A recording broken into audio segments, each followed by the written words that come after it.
Okay, game is up. Actually, finally managed to get it captured. It was a bit of a chore considering it's a pretty old game, but at least on the preview it looks quite beautiful.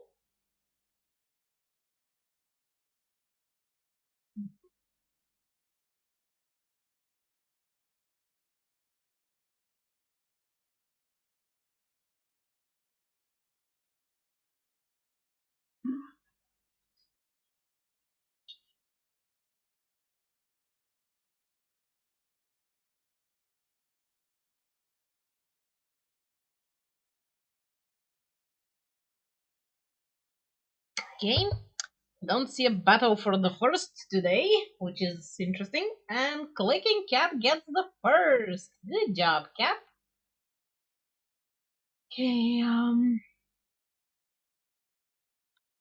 yep, everything's okay. Everything's working. I can get in the game.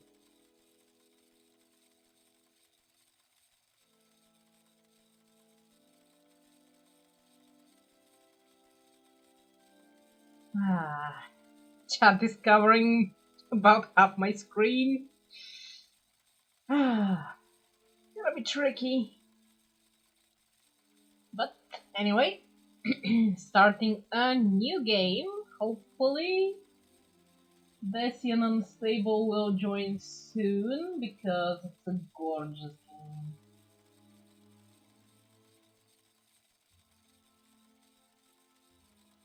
Okay, there we go.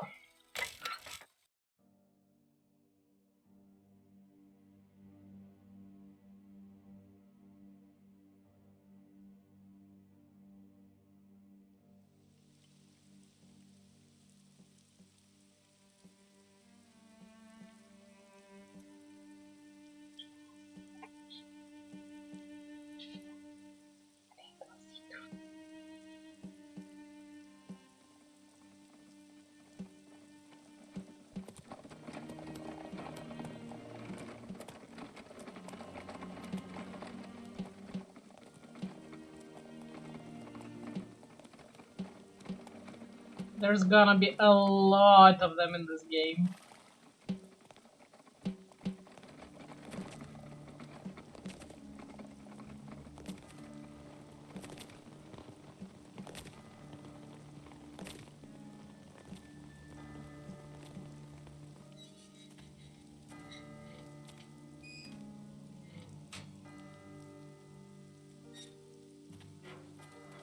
And the coolest automaton in any game, honestly. We will be meeting him soon-ish.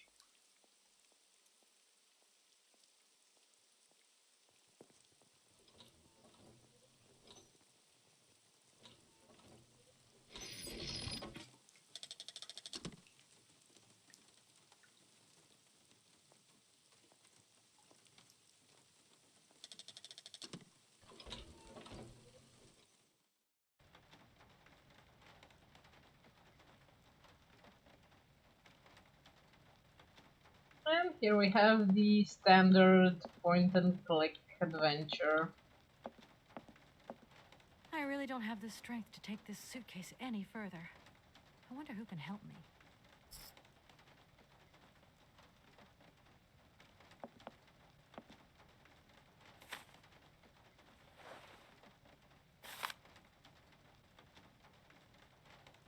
Yeah, there won't be much maintenance for the poor automatons from now on, so... Yeah, poor drumming automaton won't last much longer. The world capital of mechanical toys. Let yourself be transported by the magnificent landscape surrounding Valadilen, a small charming town tucked away in the Alps, and by Vorarlberg Manufacturing, whose exceptional savior fire wait what? In in the specialized world of luxury mechanical toy and automatons, is at the root of Ladyland's reputation around the world. For 800 years, the Vorarlberg family has passed its knowledge from generation to generation, perfecting the art of that particular branch of clockmaking that breathes life into the complex network of cogs and spindles that make up automatons. Its creative wonders once defied belief and drew the admiration of young and old alike. People would come from across Europe for a chance to vie for the right to own one of these fantastic toys. Unequaled savor fair. Yeah, I have no idea how to pronounce this here. Oh, Savoy Fair. Thanks, Unstable. You're my hero. At the heart of a mechanical automaton is a motor. A series of spindles are set in motion to music via a set of cogs. Attached to the spindles are cams that are shaped in the image of the music. In it in turn they command the series of rods which control the gestures of the toy at their tips. Oh shit, this is under the chat. Okay, anti-hero is better anyways. Okay, I won't see chat until I finish reading this part over here because chat is over it. Automaton construction takes place in three stages: modeling, mechanics, and casting. The process requires the participation of 20 different specialized trades. In its heyday, the Vorarlberg factory employed over 100 craftsmen, mechanics, watchmakers, sculptors, tailors, and dressmakers working in separate workshops. Vorarlberg automatons all have two distinguishing features in common: their high-precision mechanism and the characteristic Vorarlberg wind-up key. Devi- dev- Devising and assembling each model is a meticulous process. Standard toys are constructed from local wood, while the most sophisticated ones use more precious resources, such as ebony imported from Madagascar. Despite competition from Asia, the Vorarlbergs never gave in to the temptation to produce electrical robots and chose to continue their exploration of the mysteries of perpetual mechanical motion. The Vorarlbergs have come a long way from their simple jointed puppets of yesteryear. Today their creations are so lifelike, one has the impression that they can think for themselves.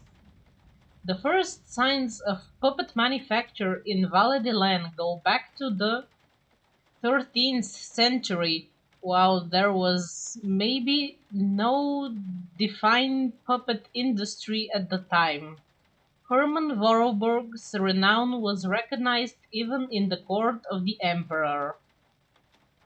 The artisan H. Vorarlberg and the servant presenting his puppets to the emperor.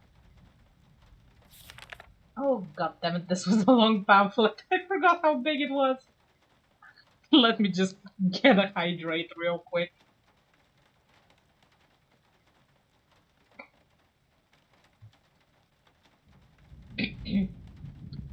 It was not until the 14th century that, no, 17th century, that Charles Vorarlberg founded the Vorarlberg Mechanical Toys and Puppet Factory, and industrial activity in the valley really took off. The reputation of Aladdin and its famous toys then just kept growing and growing.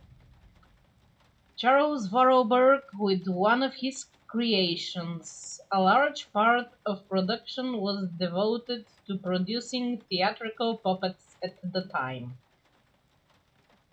The turn of the 20th century was Valadilen's golden age as expressed in the factory's impressive architecture and the main houses of the town. The Vorarlberg reputation crossed the oceans, dispatching its fine precision mechanisms across the globe to delighted buyers who began to believe that the Vorarlberg automatons had a life of their own. Since the end of the Second World War, the destiny of the factory has been in the hands of Rudolf's daughter, Anna Vorarlberg, the last and sole descendant of the prestigious line of craftsmen. This inspiring figure negotiated the business through the end of the war. She breathed new life into production by creating works of art to appeal to experts and enthusiasts alike. Vorarlberg automatons became rare collector's items with highly innovative mechanisms of unequaled ingeniousness even to this day. Gosh, that was a big pamphlet.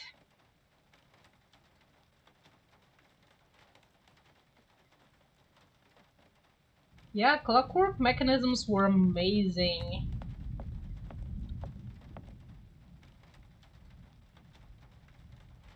She will refuse to go up right now. I shouldn't leave my luggage here. Yep, okay, good. She will also refuse to go out in the storm. I'll wait for the storm to end before I step outside. Smart.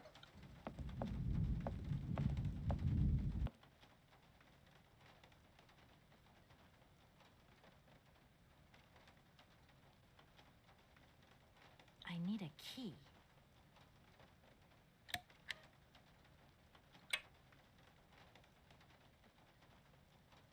I need a key. I have to remember how to use the inventory. Oh, okay. Right click.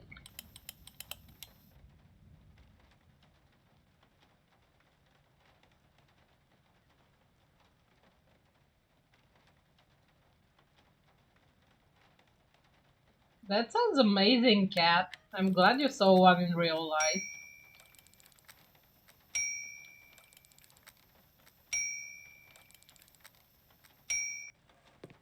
Okay, okay, I'm coming. Hey, it rings as many times as you have programmed it to ring, you know? Hi there. Hello there, ma'am. I would like a room. My company should have made a reservation in the name of Walker. The company is Marson and Lormont Associates. The name is Kate Walker. Of course, Miss Walker. You are in room 6 on the next floor up. Thank you.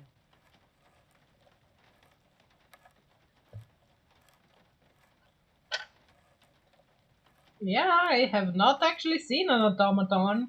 I mean, I have seen music boxes and such with the dancing ballerina, but not an automaton.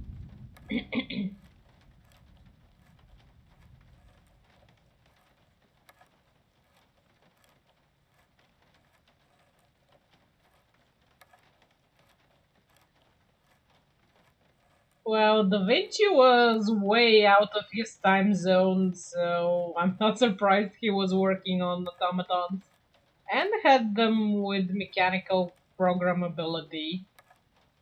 That sounds like something he would do. Could you possibly take my luggage up, please?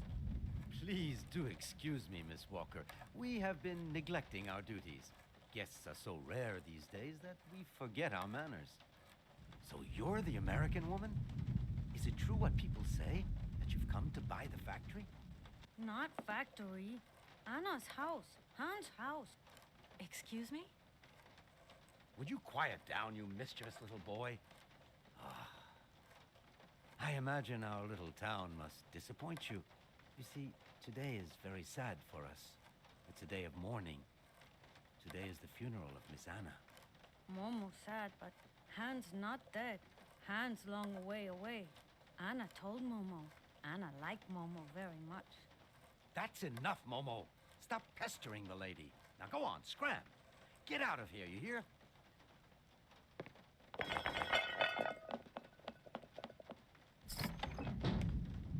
What was I saying?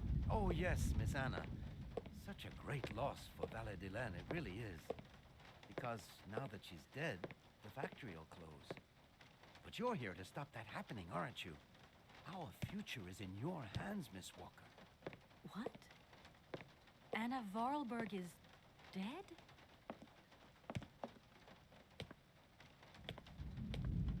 I love the voiceover in this game.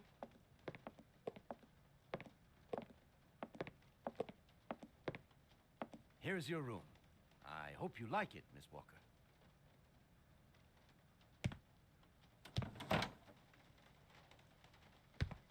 I'll leave you to rest for the time being. You must have a lot of work to do. You know, the takeover of the factory is very good news for us here. It would make us very happy to see life return to our valley. If only you had seen Valadilen before. It was delightful. People came from all over the world to buy Vorarlberg automatons. Ah, somebody has left you some mail, I see. Remember, if you need anything at all, we're not far away, Miss Walker. Unstable. Should I relay that to your kids?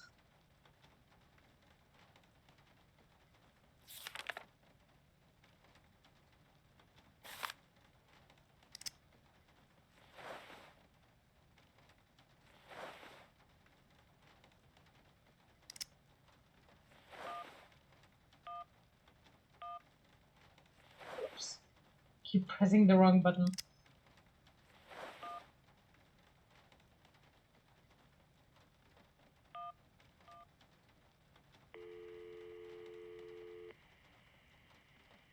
Dan Foster isn't around to take your call right now, so please leave your message after the tone. Yeah. Dan, oh Dan.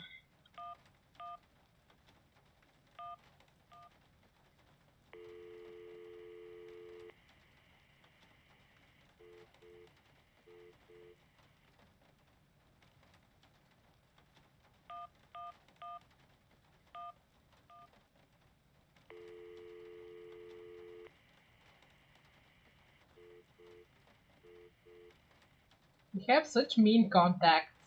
Then again, I have never actually gotten any response from them unless I have a quest. You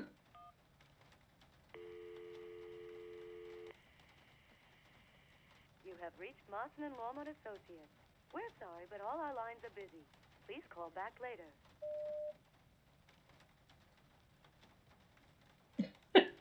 Unstable nose. I don't need that for the time being.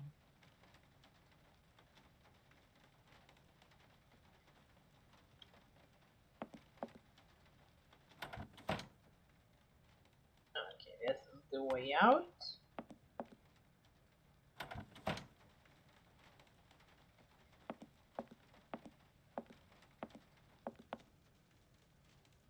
No need to go down there.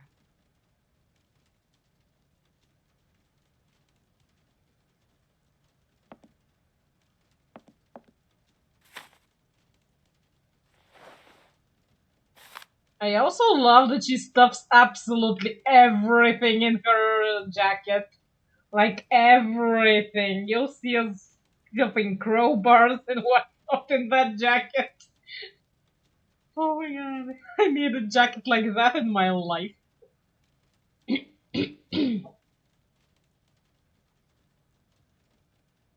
Fax to Kate Walker from Edward Marson.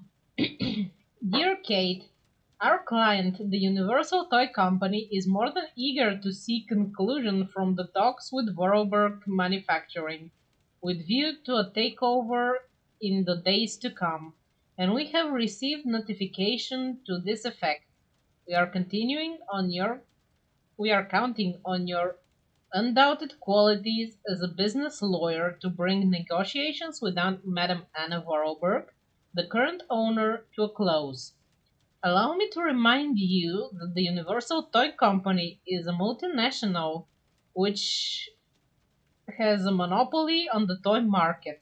It is a Class A priority client who is also presenting Madame Vorarlberg with a golden opportunity to sell her factory. You should remind her of this fact in case she starts having last time second thoughts before signing the purchase agreement. I'm under no doubt that you will live up to the great expectations I have for you. Edward Marson.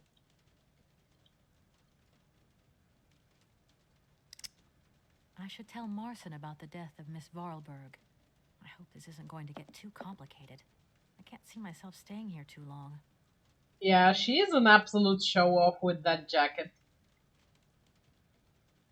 Well, I guess I have to call my boss and tell him that his great dream of a factory is, of closing in this deal actually, is not gonna come true, cause the woman's dead.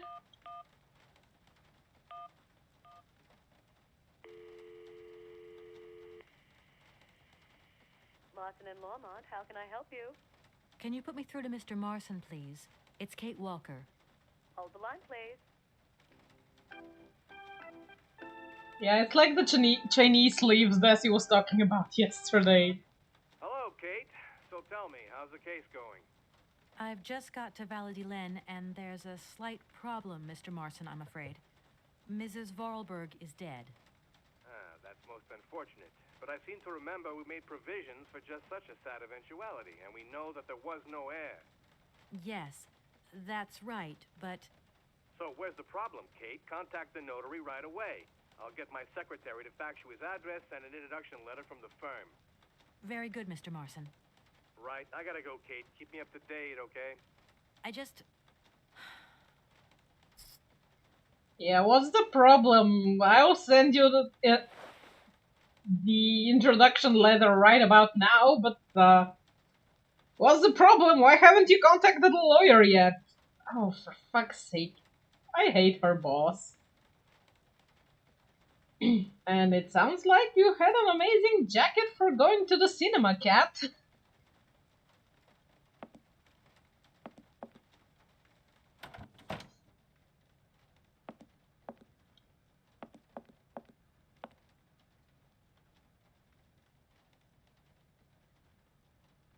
There was nothing here worthwhile. At least it doesn't have like many dead ends. No need to go down there.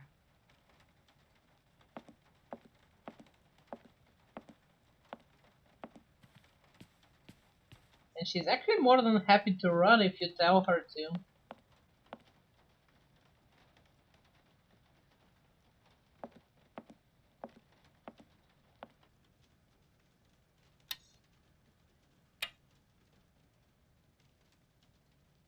Also, it's really important to pick up these cogs here.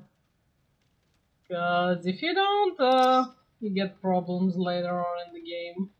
I mean, you can always come and pick them up if you know they're here. Ah, the first time when I was looking for them, oh god damn it, that was tough.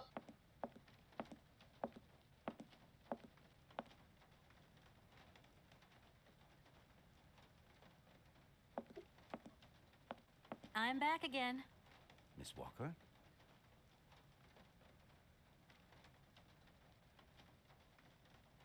Did you know Anna Vorarlberg yourself? Oh, why, of course I did. I mean, well, not really. She was a very great lady. We loved her very much. May she rest in peace. I just love all these little mechanical robots. I've noticed there are tons of them here in Valladolid. Be careful what you say. Vorarlberg automatons are not robots.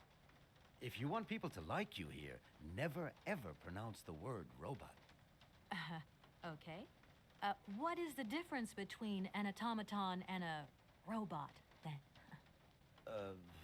Well, to tell you the truth, no one really knows. I love them. Who is the boy who was drawing here earlier? Is he your son? Heaven forbid. No, no, not at all. He's not a bad boy. No. Momo is just a little simple, that's all. What is his connection with Anna Vorarlberg? Momo is what you'd call the village idiot, and Anna took him under her wing. He must have reminded her of her younger brother, no doubt. And birds of a feather stick together, don't they? You're implying that Anna Vorarlberg was a little bit slow as well? Heaven forbid. No, no, not at all. She was a real loner. She kept to herself, that's all. The young boy who was here earlier talked about, Hans. Who is Hans? Who is Momo was this speaking Hans? about Hans Vorarlberg, Anna's younger brother. But he died a long time ago. Nobody here even met him.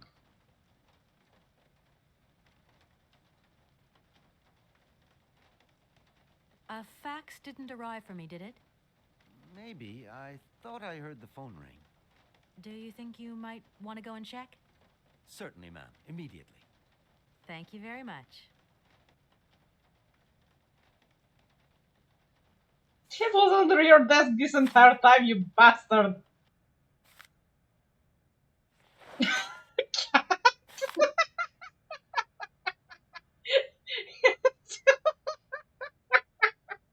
I just can't.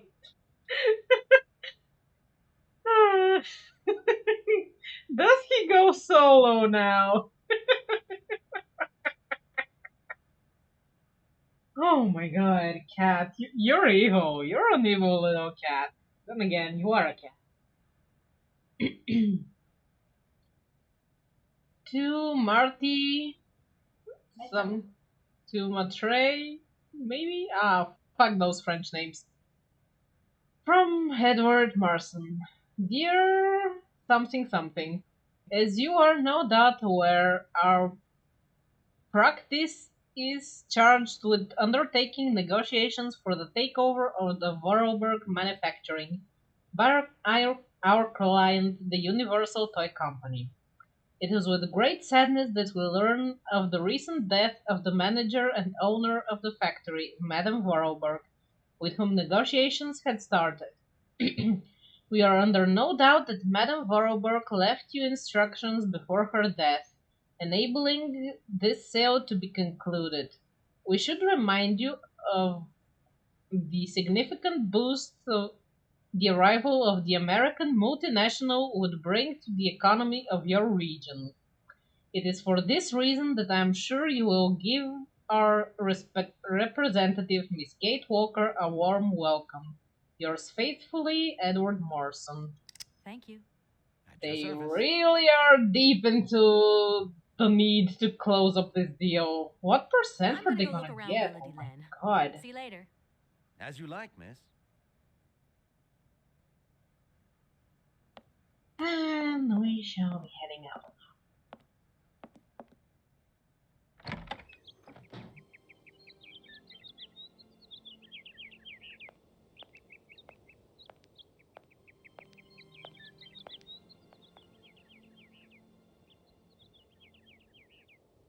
This game is so pretty.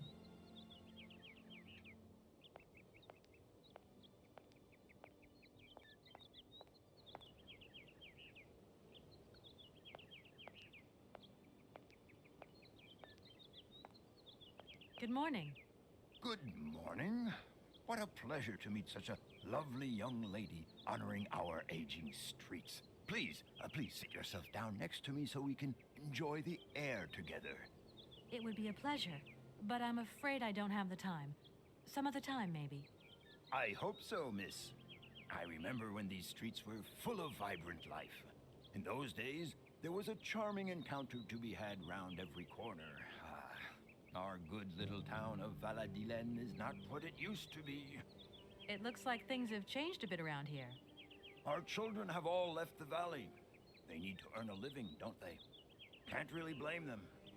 You have to move with the times, don't you? And it's not at the Vorarlberg factory that they'll find jobs.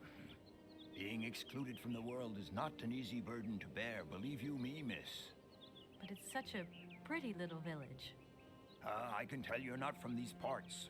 I hope you enjoy the pleasures that we still have to offer. Good day to you. Yeah, they paid attention to a lot of details when they made this one, honestly. I was hook, line, and sinker the moment I spent like 5 minutes on this game.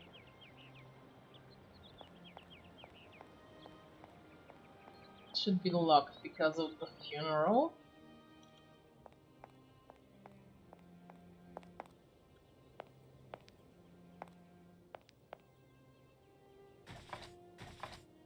No point. It's locked. I'll come back when the funeral is over.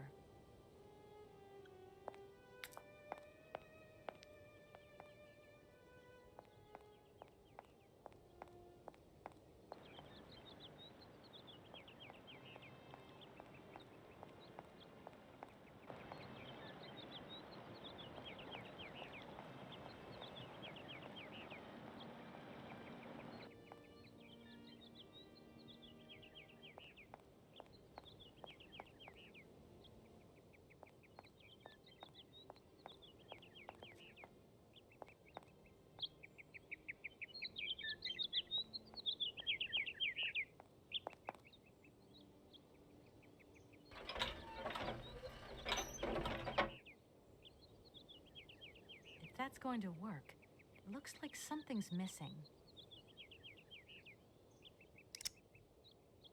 Just look at this key thing here. The way to open the doors to the factory. Just need another automaton. Just love those little things and details in this game.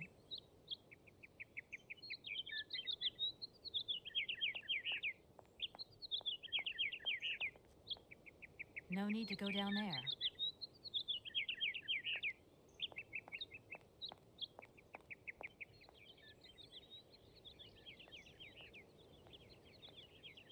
No need to go down there. Yeah, the fact that there's quite a few doors that you have don't need to go down there is a bit annoying though. Swagden Geeky! Oh my gosh, you guys! Thanks for the raid! You amazing people, you! Aww! What were you playing? How was the stream?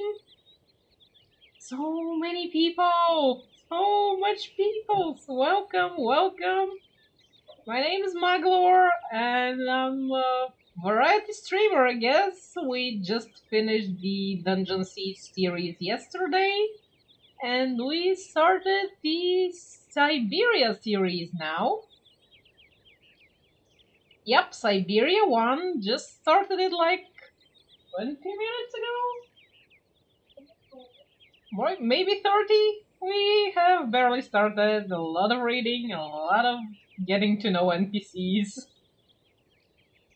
Ooh, DVD and Phasmo! Nice! I love this game, it's amazing. I have played through this one so many times. I have this one from Steam, and it didn't give me any issues starting it. It just worked from the get-go. I had troubles getting it to get captured, but once I got through that hurdle, now it's perfectly fine to play. Really? Oh, that sucks. Haven't even changed any settings, it just worked.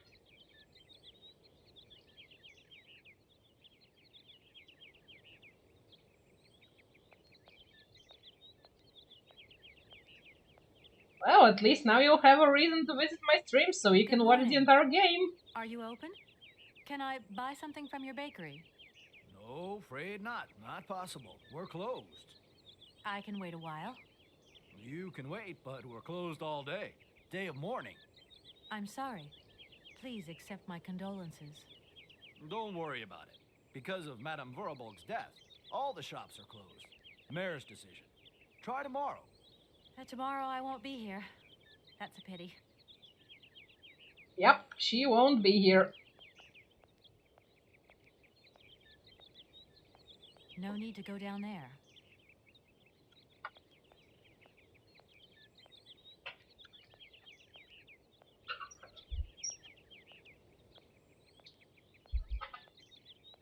Yeah, this is an amazing game, just out of everywhere. No need to go down there.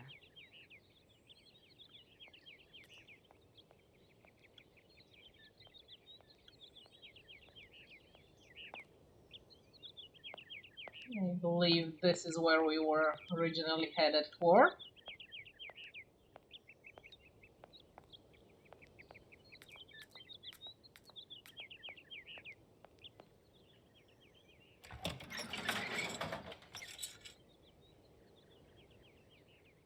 Mm, Not this. Was the-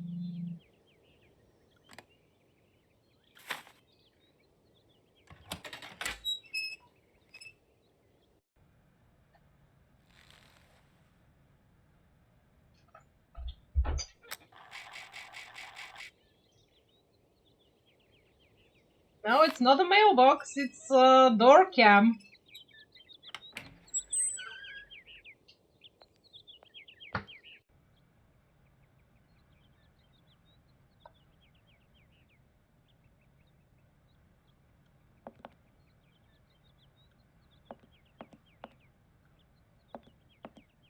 I know, right? This is the best door cam ever.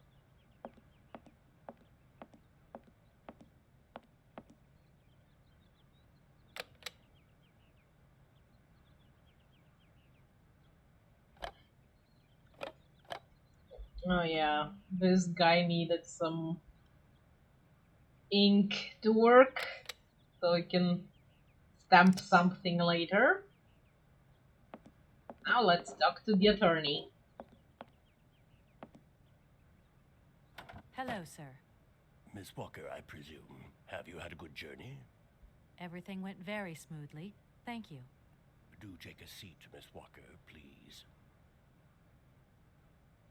I'm actually playing it on my newest computer, but I'm running Windows 10 because 11 sucks. So I don't know what to tell you. It just worked from the get-go. Maybe try a fresh install, see if it works for you. I imagine you are aware of the business that brings me here. Of course, I was waiting for you. Also, there's a way to play it in fully windowed mode if that might work for you.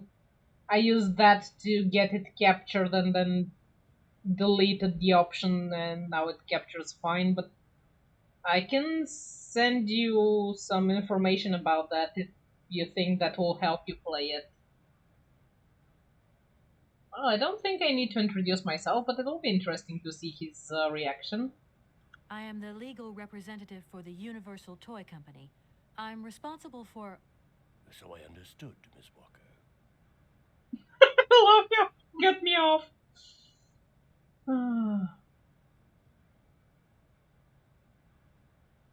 Have you ever met Hans Vorarlberg, Anna's brother?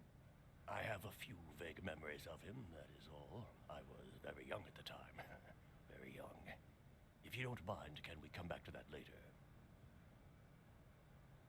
At the tavern, I met a young boy by the name of Momo.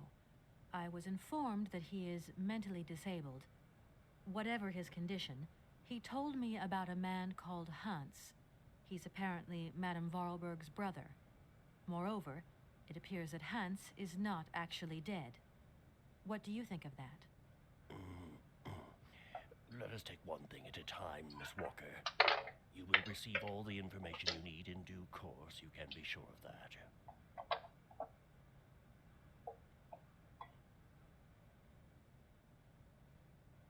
That is a magnificent automaton you have at your entrance. I'm very proud of it. And since my health problems, it has become absolutely indispensable for me. Yes, indispensable. It was Anna Vorarlberg who had the idea. She provided many houses with this kind of machinery. You don't find it suspicious that Madame Vorarlberg left us so suddenly? Her death took us by surprise. She still seemed to have so much life left in her. I would have loved to have met her.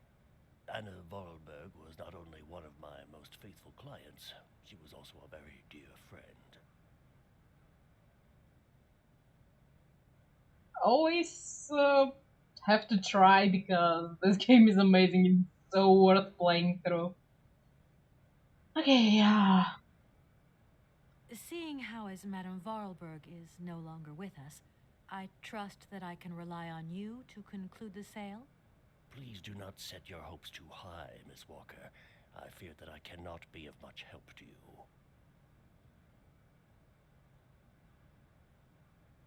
Miss Walker, I am afraid that the sale of the Vorarlberg factory is not as straightforward as it first seemed.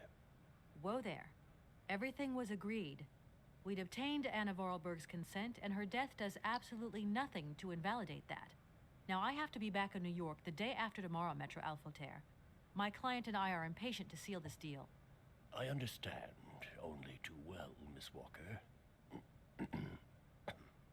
There is an heir, Miss Walker. Excuse me? An heir? But Madame Vorarlberg never married, as far as I know. And in my last conversation with her, she absolutely never mentioned this detail.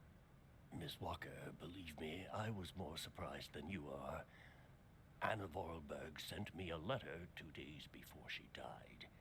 Understand, Miss Walker, that had I known about this earlier, I would have informed you. I shall read you the document in my possession.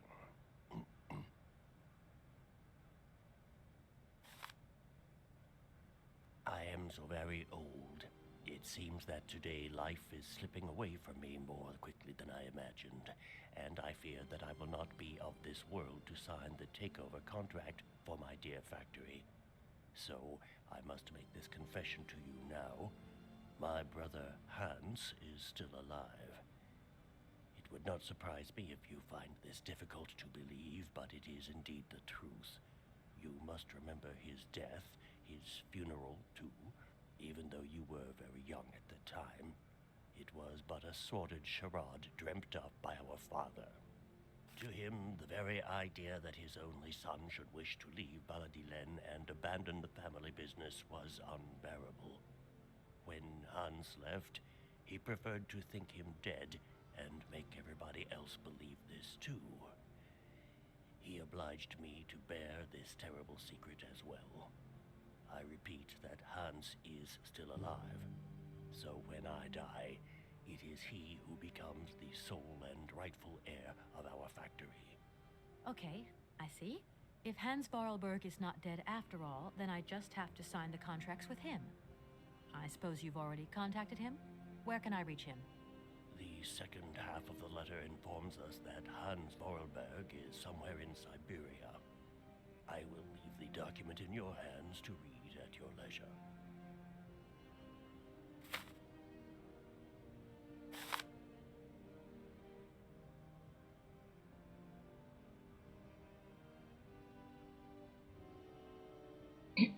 Oh my god. Couldn't you read the entire thing, you bastard? Why do I have to voice over the rest of it?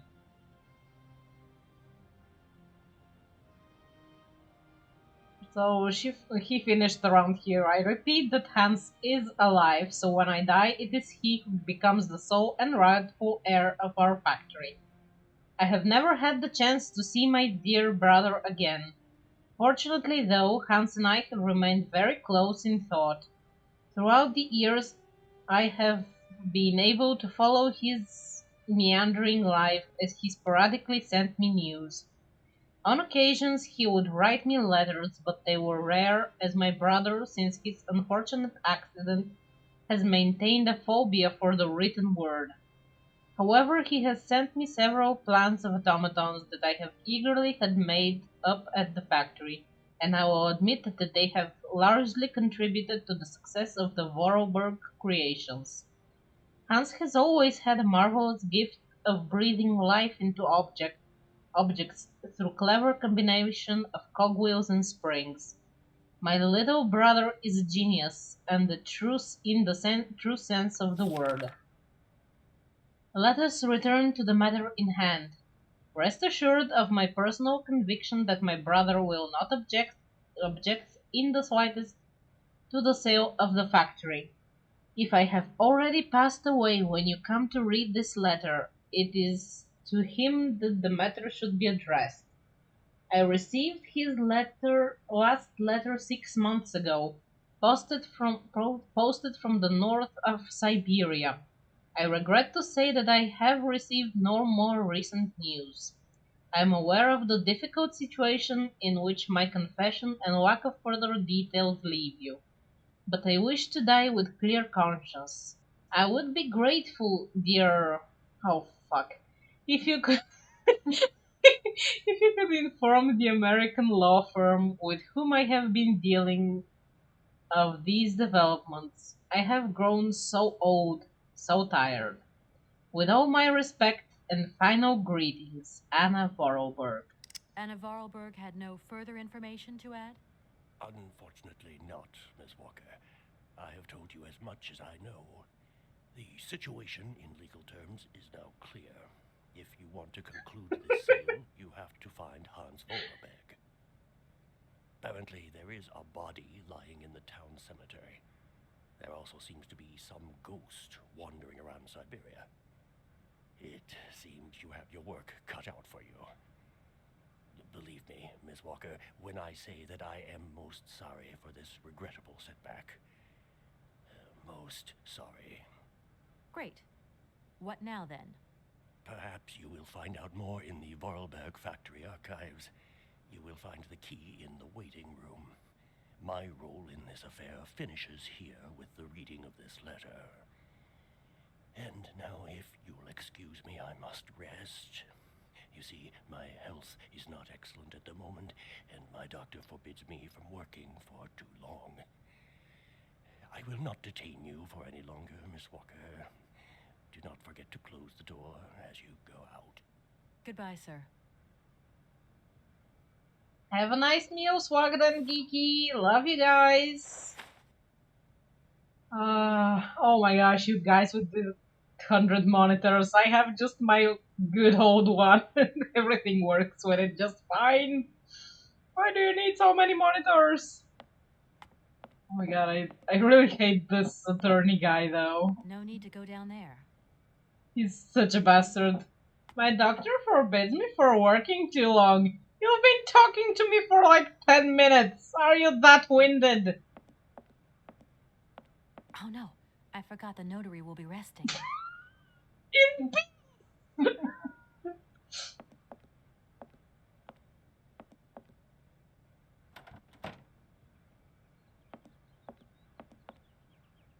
Okay, where did they have the key? I think it was by the exit.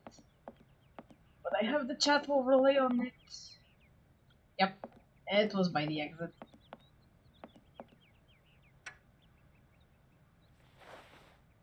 Yep, she just stuffed it in her pockets again.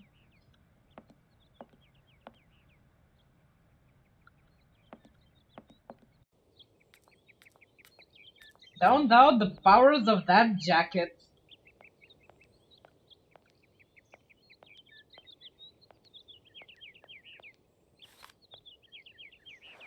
And something else goes in the jacket.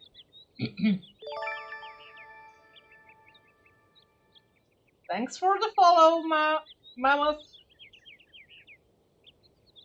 There will be a lot of you in this. No, there won't be any mammoths in this one, just one toy one. Mourning the loss of the queen of our hearts. Let us pay homage today to Anna Vorarlberg, who died peacefully yesterday at the age of 86. And this woman was surprised that she died? Who the fuck is surprised that an 86-year-old woman died? The hell? The great lady devoted her life to her business and our community. This formidable woman had an extraordinary energy and force that allowed our automaton technology to develop and to make our valley community proud. Her vitality was matched by her generosity and goodness, which has marked all of Valdland's inhabitants. The mayor of our town has declared that today would be a day of collective mourning in honor of Madame Vorarlberg. Her funeral will take place this morning at 10 a.m. in the parish church, officiated by the town's own priest. Editorial: Anna Vorarlberg's death marks the end of an era in Valadiland. Madame Vorarlberg was an outstanding woman who presided over Vorarlberg manufacturing for more than 50 years. Her death seems to bring further loss in its wake, sounding the death knell of our automaton factory, the economic heart of our town. It is impossible to view her passing without concern for the future of our valley. In the last decade, computers, video games, and electronic robots have become predominant in our consumer society, rendering traditional clockwork mechanisms obsolete. The age of wind-up toys is over. Such technology cannot compete in the modern economic climate and has fallen by the wayside. It would have been defin- definitively considered to ob- consigned to oblivion if Vorarlberg Manufacturing had not upheld its renowned savior. Oh, for fudge's sake, with these French words. Helping Valadiland to remain economically active. However, today the industry has lost its spiritual force and the future looks bleak. Maybe the time has come to celebrate the prospective American takeover of the factory. But what will be the cost to the soul of Valadiland? I'm sorry, Cat, but I'm very bad with French, aka I don't know any. Ecology. The protest group Mountain Peace demonstrated yesterday near the site of the new Espiet Dam. They claim the construction of the dam has damaged the blue waterbird's natural habitat. Intervention on the part of the forest ranger was necessary to disperse the demonstrators.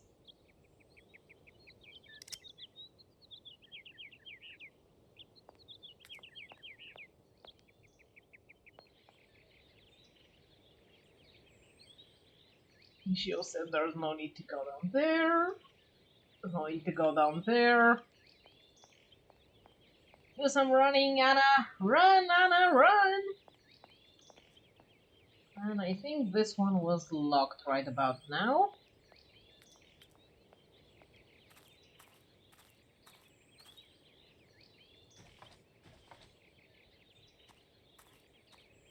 Yeah, French is weird. Okay, she tried the door and gave up on it, so let's go and unlock the factory.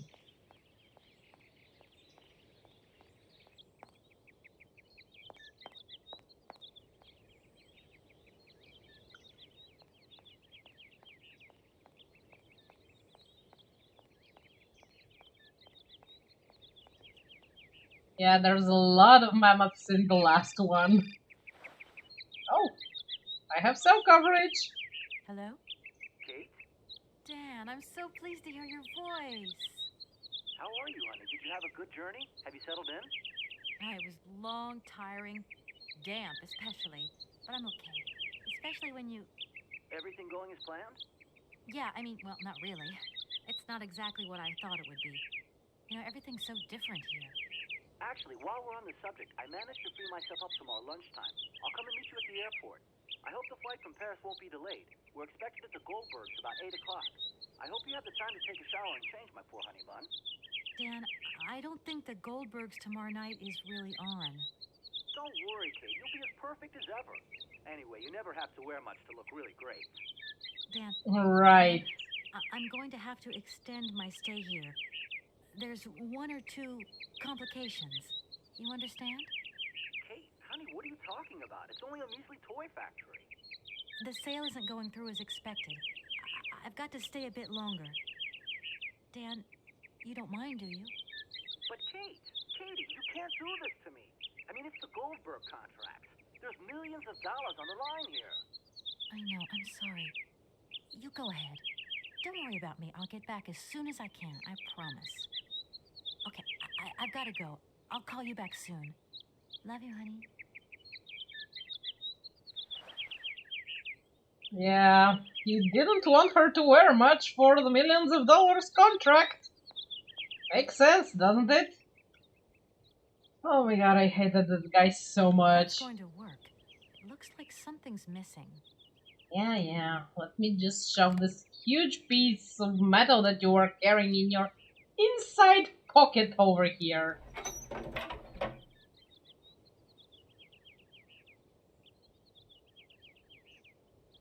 Okay.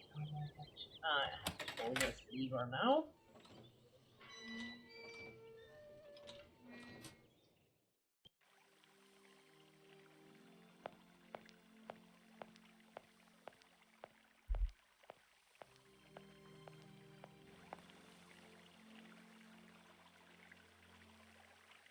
Yeah, it surely isn't.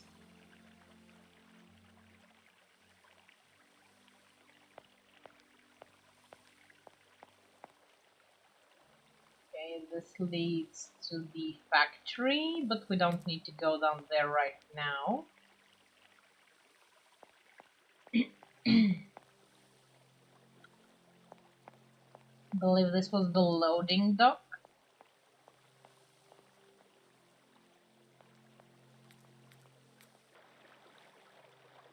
Yeah, this is the power cell thingy.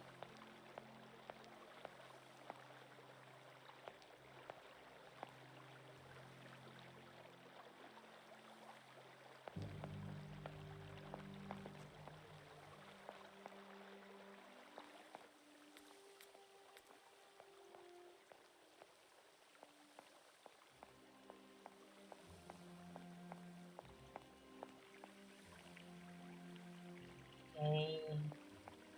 Which one was the house? And the other one?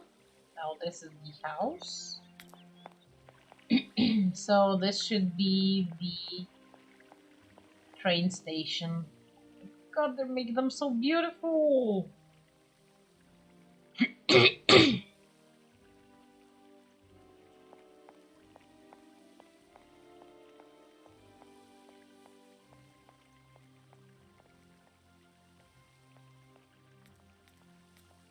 Though the next train station is the most gorgeous one from the entire game.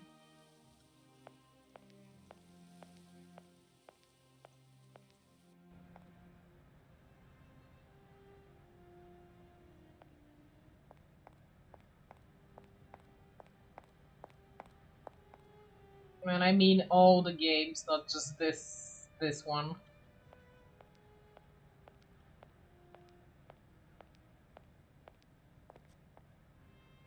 No need to go down there. And why does it glow like you can go down there?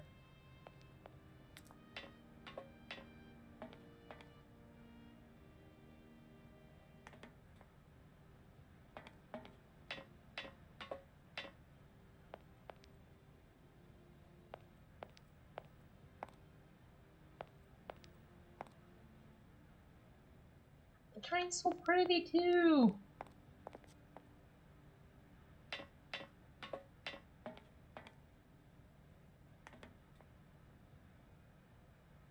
Can we actually go up here? Hmm. Oh, there we go.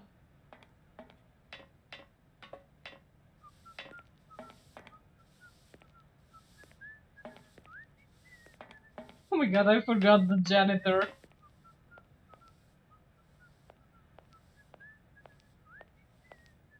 Okay, I won't disclose what this is for now. Let's go check on the janitor.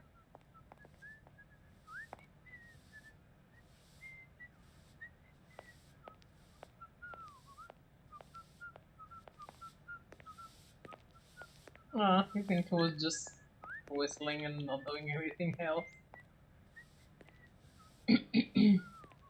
I am impressed by the guy. There's just this random woman coming into this locked factory, and he's just whistling and sweeping away. Not even a hi! Who are you? What you doing here?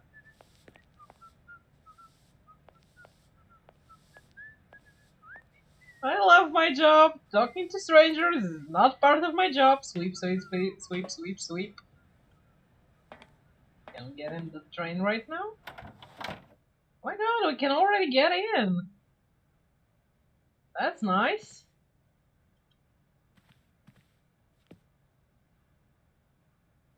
Oh my gosh, I would have killed to travel in this thing.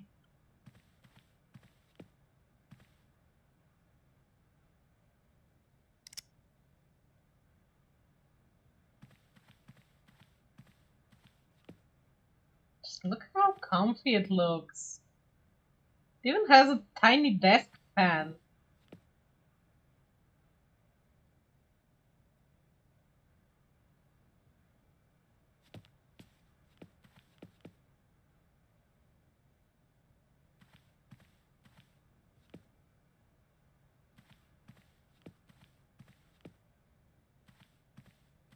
And this over here is a bathroom, so it has everything.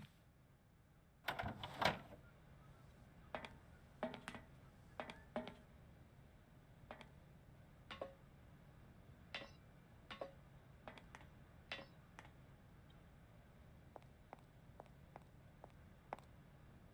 wonder if I'll be able to get out of Valadi Land before the end of the stream.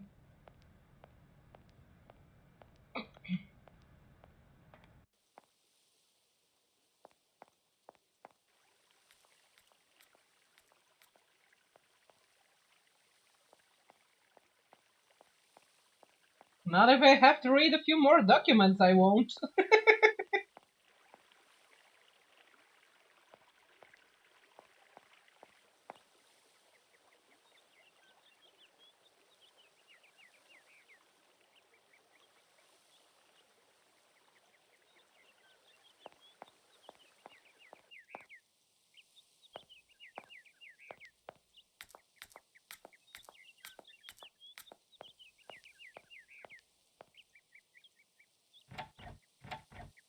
The door's locked, but I've still got to get in there.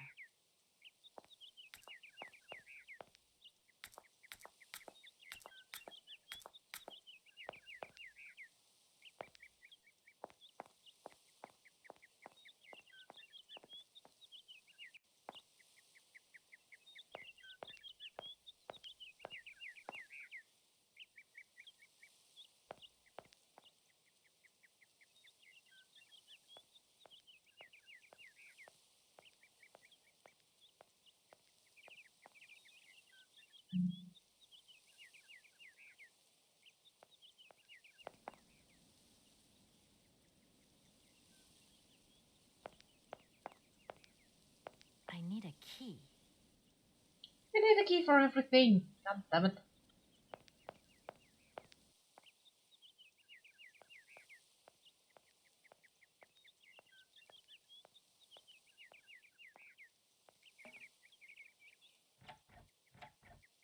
The door's locked, but I've still got to get in there.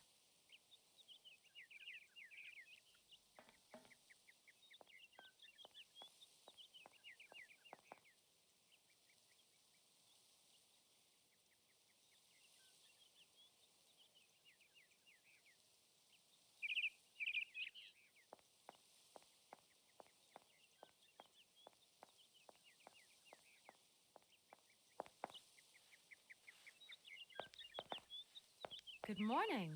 You've got a magnificent garden here.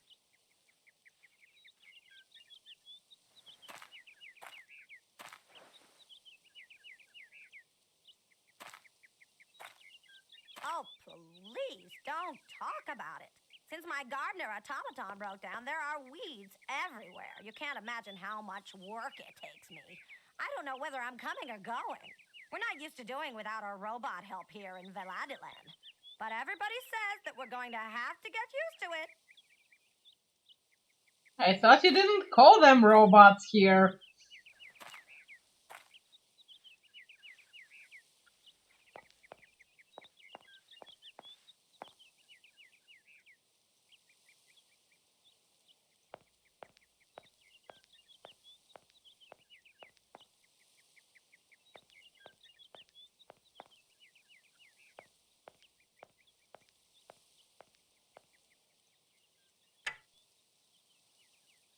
Of course, there's a key in the decorative sink thing. Maybe. Oh, I forgot the name of those fountains.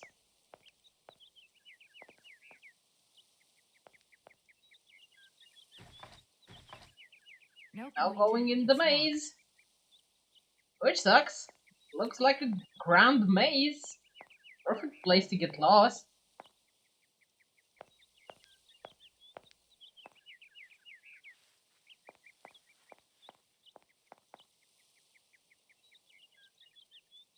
Interesting on the decisions.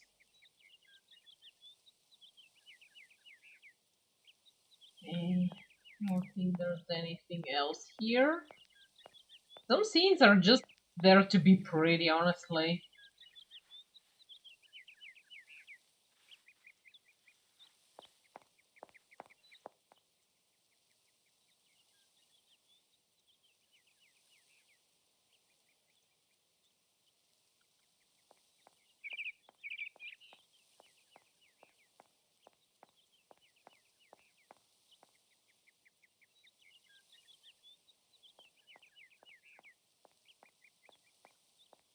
Yeah, they need to work on the fixing of the automatons.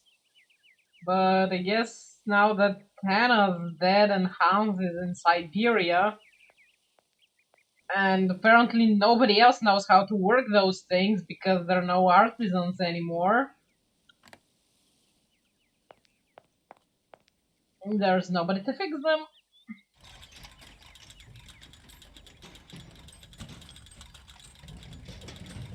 Also, that woman is brave as fudge. I would never climb this ladder.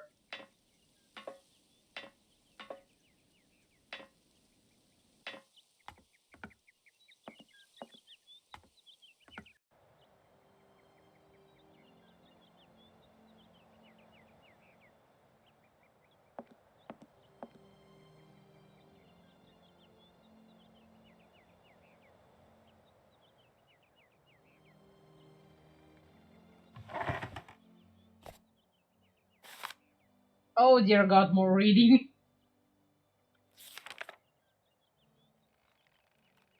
Oh my god, I had to relocate to read this. This is not gonna be comfortable. At least it's not as tiny as in Dungeon Siege, because there the text was friggin' tiny. May 14th, 1930. Yesterday, something terrible happened. I do not know who to turn to, who to talk to, so I have decided to write it down. You, dear diary, are now my confidant and sole guardian of my secret thoughts. Hans lies in the next room, teetering between life and death, and I'm terrified. Oh, the injustice of life. First Mamma, then Hans. Please, dear Lord, don't take my little brother away as well. May 15th. Hans made me promise to keep this a secret, but its burden is too heavy. I know I can tell you, though, dear diary. We discovered a cave in the mountains, a marvelous cavern with ancient paintings on the walls. Only prehistoric man could have painted them because there were depictions of mammoths, which are prehistoric creatures as well. That much I know. I hate mammoths now. It is all because of them and because of that stupid prehistoric children's toy. Why, Hans? Oh, why did you try and take it? And why did I let you climb up there? It's my fault you are in a coma now. Hans, if you die, I do not know how I could ever forgive myself. May 16th. Hans has still not regained consciousness. Father cannot sleep, and Gertrude cries all day long. Outside the heat is suffocating, but inside the house it's icy cold and dismal. I still have hope, though. I know my brother. I know his strength. He will pull through. He never gives in. May 17th. I cannot think of anything else but Hans. In all my waking and sleeping dreams, I see his fall over and over. I see his head hitting the rock and his oh so pale face softening. I have taken refuge in the attic. It's the only place where I find any peace, wrapped up in all my memories. May 18th. 5 days have passed since the accident, and Hans has still not opened his eyes. To see him like this is unbearable. Please, God, protect him. Take my life, not his. May 19th. I feel so desperate, so alone. I want to snuggle up in father's arms, but I dare not. He's just so impassive. Oh, Hans, don't leave me here. May 20th. It has happened. Hans has come back to life. He opened his eyes and uttered my name. My name. Do you realize? This is the happiest day of my life. I want to take to the streets and sing, to proclaim my joy to the world. Thank you, oh, thank you, God. May 22nd. How wonderful, how beautiful life is! Gertrude and I cannot stop breaking into uncontrollable fits of giggles. Hans even wolfed down his meal today. I knew he was tough, my little brother. Even father smiled at me today when he said good morning. May 25th. I don't know whether I'm coming or going. I'm totally absorbed in Hans's recovery. I have scarcely 5 minutes to myself to return to my refuge and scribble down these words. Oh my gosh, so many. Sorry, because chat is over the book, I don't check chat much.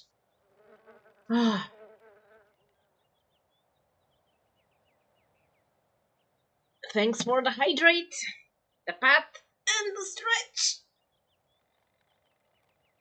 Oh, cat is a happy cat. May 29th. It's very curious. Whether Hans is hungry, thirsty, or if he wants something, he cannot stop saying my name. He can't bear it when I leave him for even an instant. Gertrude thinks that I should move my bed into his room to help him sleep better. I hope that father will agree. June 2nd. Today was the first day that Hans has left the house. We went for a short walk in the garden, but Hans is still very weak. The doctor said we should be patient and shouldn't rush him. It's so hard though. I hope so much that life can return to how it once was. June 20th. Hans has been out his coma for a month now.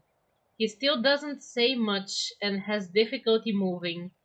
He sits motionless for long periods of time, his eyes wide open, as though lost in thought. I have often had to call his name several times before he reacts.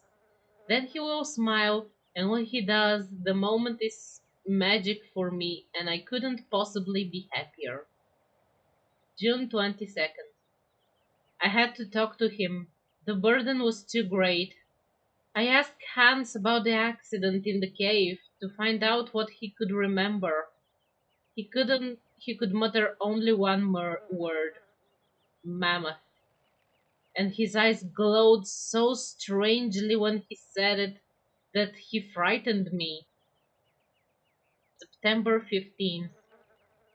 I go back to school today, and for the first time in my life I am dreading it. I'm afraid of leaving Hans alone. Despite Gertrude's kindness and attention, I have the impression that Hans is much less nervous when I'm there. October 20th. While I was doing my homework yesterday evening, Hans crept up on me so quietly that he made me jump. He took a pencil and a blank sheet of paper and, curiously, he started drawing. It is the first time since his accident he has done anything but daydream. October 28th.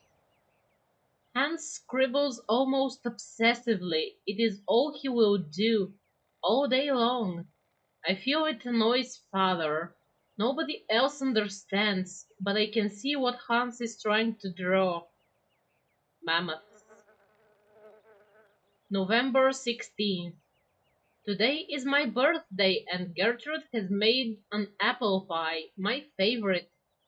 But father has not returned home from lunch and Hans doesn't want to leave his room. The best present I could ever have is to see Hans back on the way to recovery. December 25th. Snow is falling. It's so beautiful. January 10th, 1931. The doctor visited to examine Hans. He seems happy that my little brother has fully recovered his faculties. It truly is a miracle. I don't understand why he doesn't talk more though. Why isn't he livelier like he was before? February 9th. It's Hans's birthday. Today he's 11 years old. I have the strangest of impressions that actually he has lost 5 years rather than gained one more. Oh dear God, this wall of text. February 24th. The doctor has just left. I saw him whispering with father. Their serious expressions worried me awfully. What could have what could they be hiding from me? I am a grown up now. At the age of 15, you can understand everything. I am too scared to ask father what is happening. March 15th. I have been thinking, and it seems to me that Hans's attitude isn't normal. The shock of the fall and his coma must have had much more serious effect than we first imagined. Hans, my dear brother, what is happening to you? April 4th. I have discovered the truth. Hans is stunted, physically and mentally. I eavesdropped a conversation between the doctor, father, and Gertrude. Gertrude buried her tear-filled eyes in her apron, and father muttered the word retard under his breath. How could he say such a thing? April 13th. It's Easter and we're on school holidays. This means I can spend all day with Hans and protect him from father's permanent dark moods. He cannot accept the fact that Hans, his only son, will stay in this state forever. April 14th. It's truly difficult to accept, but it is not Hans's fault. Mine, maybe, but not Hans. I don't know how to make father understand. He seems full of hatred for him. It's dreadful. I feel so powerless. May 14th. 1 year. 1 year has gone by and it feels like an eternity. The situation shows no signs of improvement.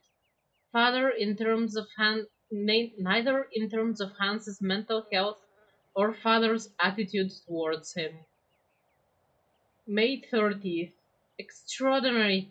Father has decided to take Hans to Paris for new tests. He says that only in the French capital will he find truly competent doctors. We must make Hans ready for the great expedition. June 6th. No news from father and Hans, but but I remain hopeful. I'm sure they will take good care of my little brother. July 15th. They have returned.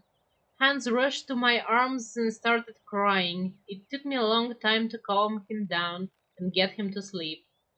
Father is still as taciturn as he was before he left. The French doctors have confirmed the diagnosis. Hans will remain physically and mentally impaired. I'm stunned. August 28th. The summer is coming to a close. It has been less stifling than the last. The sun has put color in Hans's cheeks. When I look at him, I have difficulty imagining that he will not change. November 16th. Father still says nothing and increasingly shuts himself away in his office at the factory. Christmas. Gertrude tells me that love and faith triumph over any science. I lack neither. God be praised. January 12th, 1932. Father took Hans to the factory this morning. Hans was so afraid that I accompanied them. Fortunately, Father said nothing. I failed to understand why he insisted on bringing him here. January 13th. Father left for the factory with Hans once again this morning. I think he wants to persuade Hans that he could be useful for something. It is his way of resisting fate. February 17th. For a month now, every morning Hans has gone to work with Father at the factory.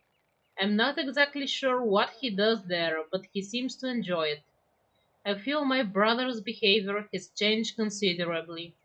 He is much less capricious. April 14th. I could cry. Hans has made me a present. A small robot mammoth. Okay, they keep saying robot is not a word they use in Valhalla. Every second word is a robot.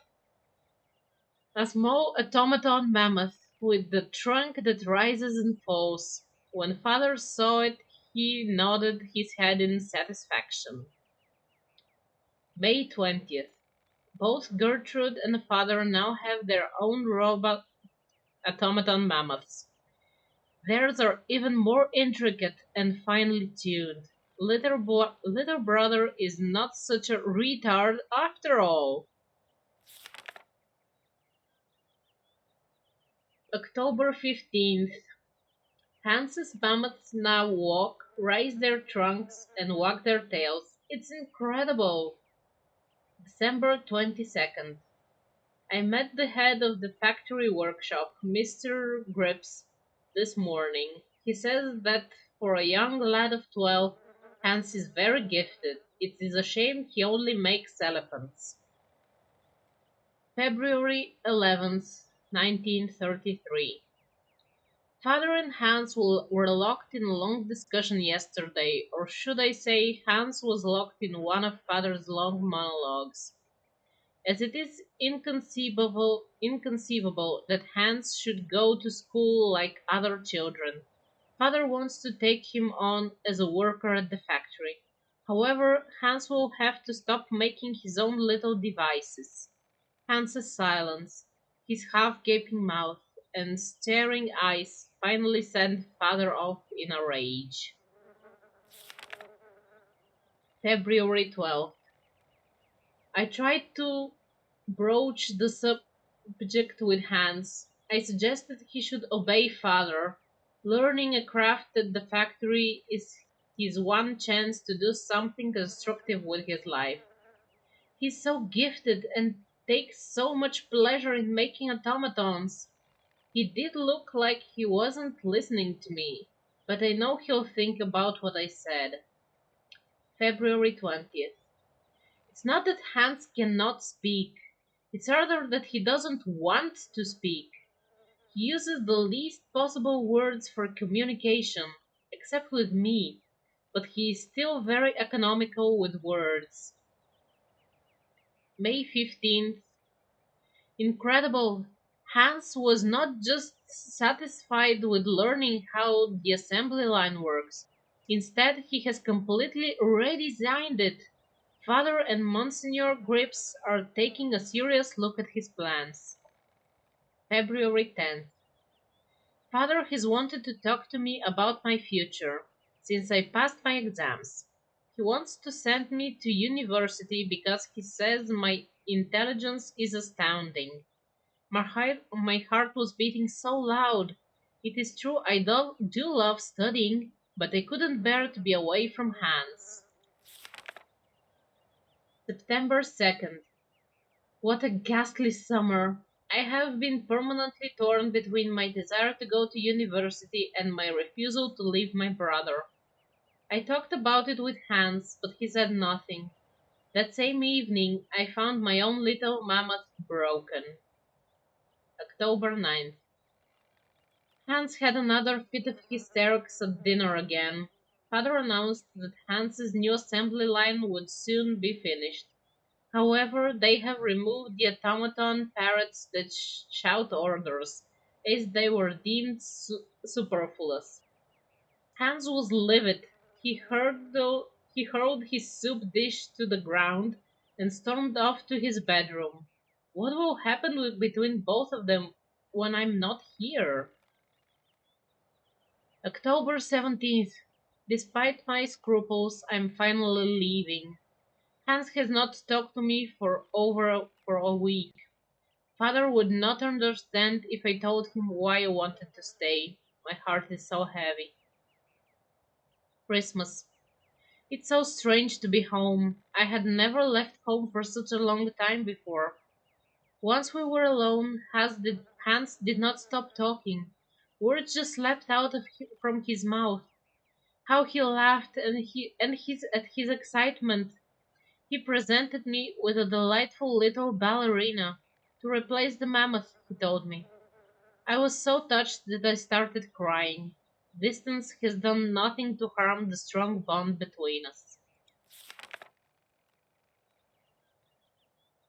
September 10th. It is strange to pick 1937 when last one was 1933. It's so strange to pick up this diary once more. At first, my impulse was to tear it up, but I resisted and instead succumbed to my second desire, which was to write for a while. I am alone in my attic once more. I have been home for 2 months now, and after a summer spent living with the intense joy of being reunited with my brother, hence his return to the factory.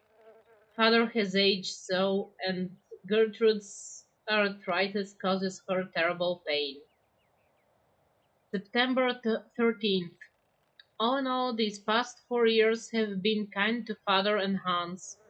Their relationship is less tense.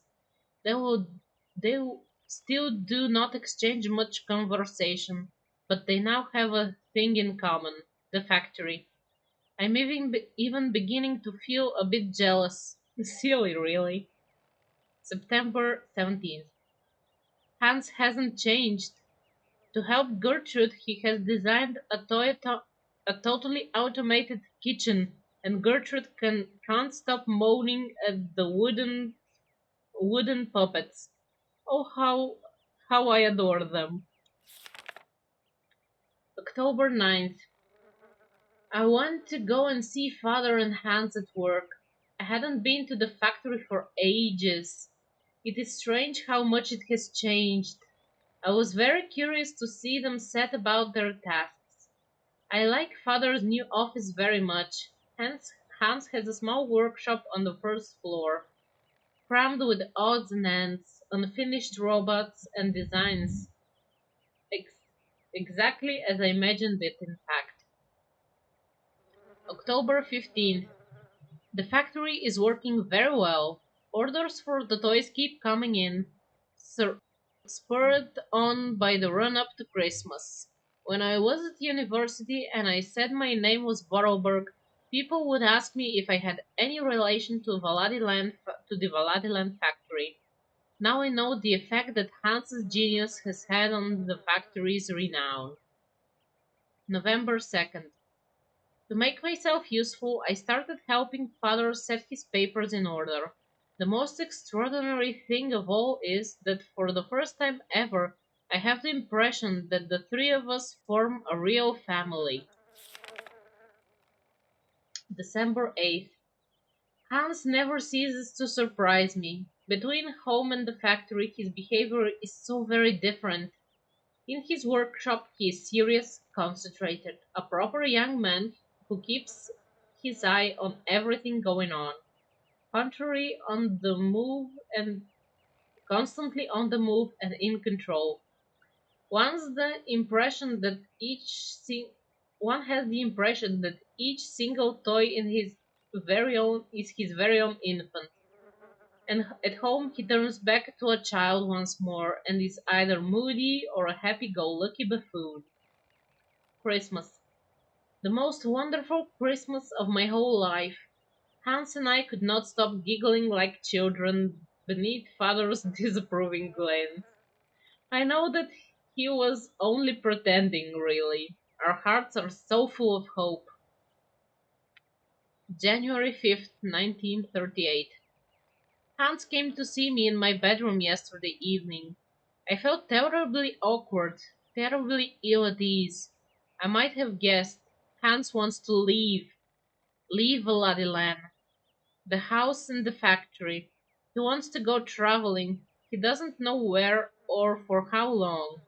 That's just like him. I was so shocked that I told him his plans were foolish. He left my room without a word, his head bowed. Dear God, please have an end. I'm not sure I'm playing. I think I got a reading stream today. Hope you guys enjoy ASMR. I thought that he wanted to leave because of father. Not at all. It's because of the mammoths. He wants to go tracking mammoths.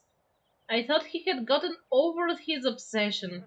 I know my brother only too well. I wouldn't dream of telling him his quest is useless. It isn't worth it. He will not listen to reason. January 10th. I was so selfish the other evening. I returned to talk to Hans and asked him quietly if he was sure of his decision. I already know what the reply is going to be. Nothing will make him change his mind. January 19th. Despite my profound sadness and despair, I must help Hans fulfill the destiny he has chosen and announce the news to father. I fear the worst. January 24th. The worst was worse than my fears. Father's anger was terrifying. He shut Hans away in his workshop at the factory and has forbidden all visits except from Gertrude, who feeds him. February 1st. Father has decided that Hans should remain locked up for as long as it takes for him to abandon his infantile decision. Gertrude tells me that Hans is very despondent, yet highly resolute. The worry is driving me mad. February 6th. As soon as Gertrude returns from the factory, I hasten to get news of my little brother. He doesn't say anything. He just fiddles with his bits and pieces. She replies every day with a sigh. I have tried desperately to reason with father, but I know I'm just wasting my breath. February 9th. Hans is 18 years old today, and he is all on his own for his birthday. February 20th. In secret, Gertrude delivered to me a small robot from Hans. It's a robot of us as children. It works with a small cylinder punched with tiny holes. I quivered with emotion as I turned the key. The message it gave me was simple. He was telling me he loved me very, very much. February 21st. Gertrude gave me a different tiny cylinder for today's toy. Hans is truly incredible. He has found the means of communicating between us and us alone in total secret. February 27th. My days are spent eagerly awaiting Hans's messages. He has now resolved to run away. He is preparing his escape, like if it was a game. Dear God, stop! Thanks for the hydrate, cat. Yeah, that's pretty much the entire story of the Vlad so welcome back, Unstable. So, yeah, this is probably the biggest wall of text in the entire game, but still. Oops, wrong button, wrong button. Okay. Thankfully, it didn't break the game, yay. Okay. March 6th. Gertrude has returned and she is beside herself. Hans has disappeared. Father has not even. Oh my god, how do I say this word?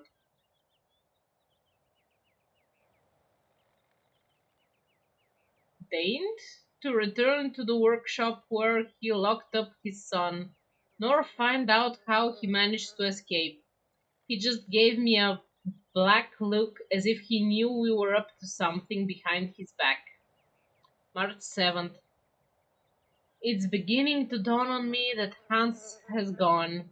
I miss him so much. Lord, please protect my little brother and watch over him for me. March 11th. With Hans gone, Father now locks himself away night and day at the factory. The house is so gloomy now. March 12th.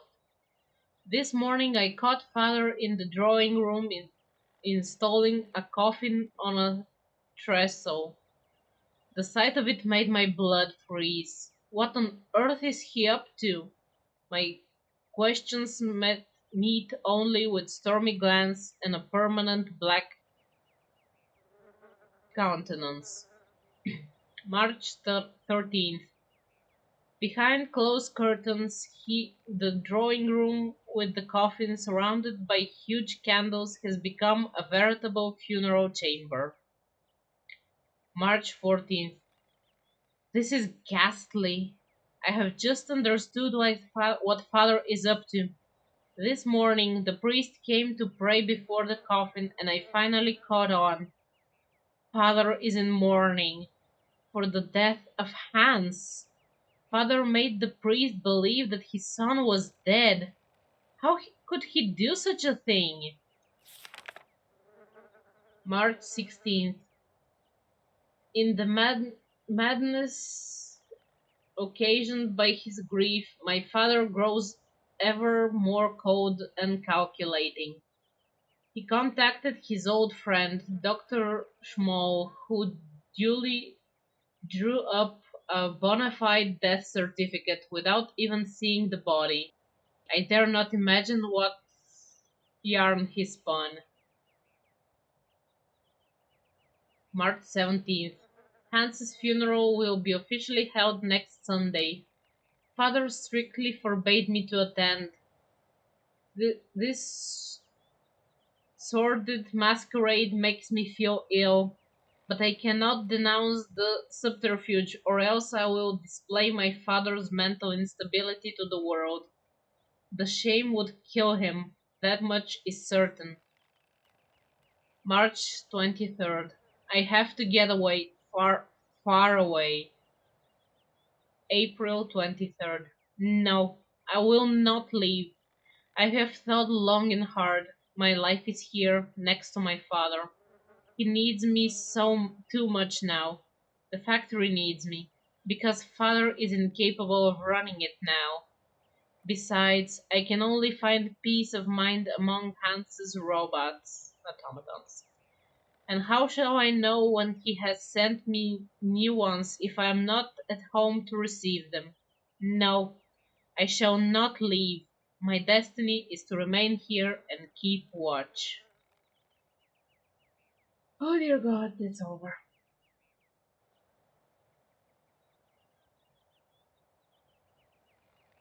No, he successfully ran away, and then the father orchestrated his son's death because he's crazy.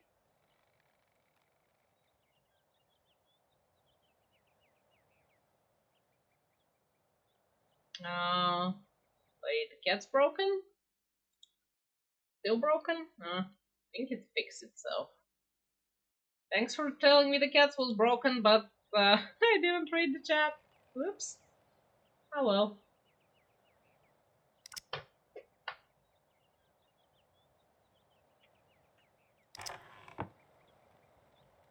So that was a lot of text. No! Oh my god, no, Kate! What happened? I'm sorry, I won't out tab anymore. Please, get your face back. I'm sorry. I'm sorry. Oh my god, no. Oh my god. Oh wow, this is a bit of a problem. We lost Kate.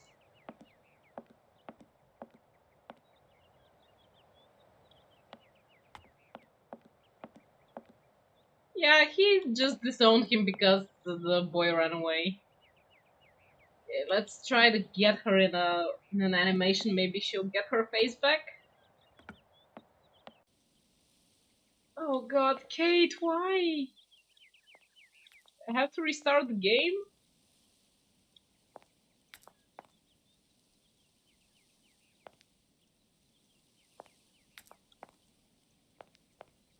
I don't get it either, unstable, but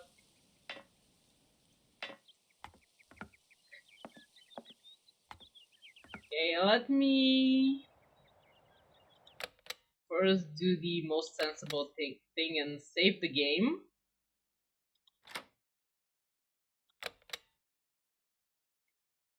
Okay, then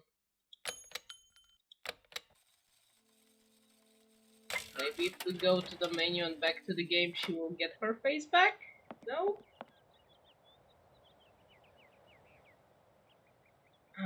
Let me try to restart the game and see if that helps.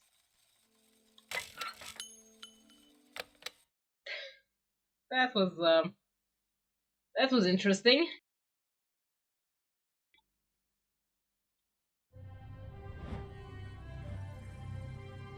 Well, at least you can go see the intro like this.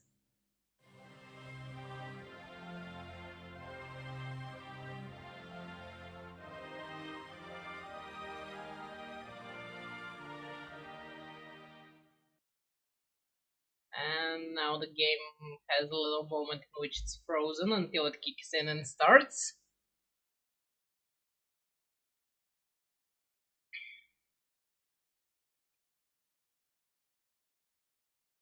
But yeah, such old games are not very good with the Alt tab.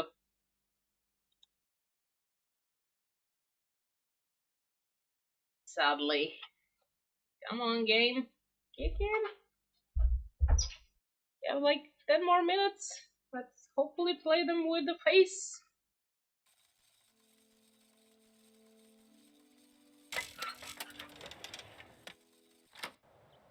Yes, we have a face, guys, we have a face.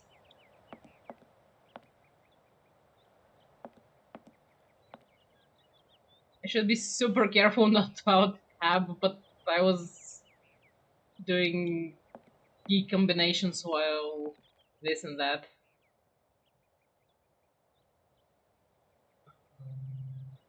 Had to be a light switch here. Yay, we have lights.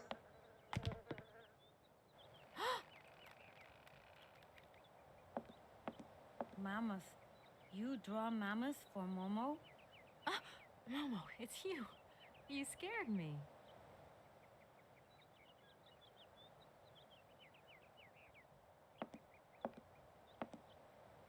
What are you doing in here? Momo want Mama's picture, like Han's picture.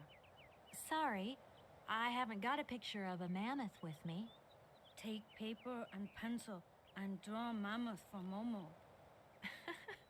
You don't give up easily, do you?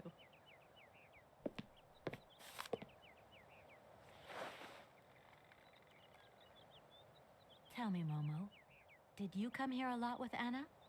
Mm-hmm. Anna like Momo. Anna like Hans. Anna on journey. It must be fascinating to live in a village full of automatons. Automatons made by hands. Difficult work. When Momo big, he do like Hans. Momo friend of automatons.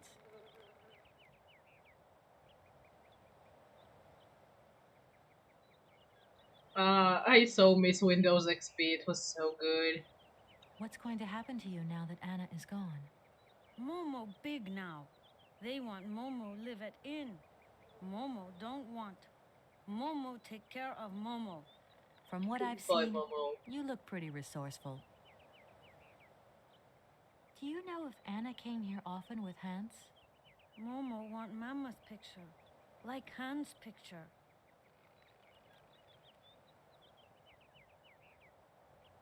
There's something I'm looking for, but I don't quite know what. I need a clue, anything that might tell me where Hans is. You want to help me, don't you? First, you draw Mama's for Momo. And if I help you, you help me, right? Momo know Kate is kind. Kate draw Mama's for Momo. Then Momo tell Kate secret. You've got a secret? First, draw Mama's for Momo. He really wants a mammoth. You're a sweet kid, Momo, but I can't draw, least of all, mammoths. Draw Mammoth easy. Hans draw Mammoth. Anna draw Mammoth. Kate too. I mean, maybe I could do a quick squiggle of a box, say, that has a mammoth inside. No, Momo want a real mammoth. My goodness, you are one stubborn boy. You remember me, don't you? I'm Kate. Draw mammoth for Momo, please. You must find me a bit rude, turning up places uninvited where nobody knows who I am. See, it's kind of my job, you know, to get involved. But don't mind me. Just carry on with what you're doing. Momo not mind. Anna kind, never angry. That's right. She won't be angry. Not now. Momo, I've got to go now. But see you later, maybe. Yeah, there's a much easier way to draw a mammoth in this game, thankfully.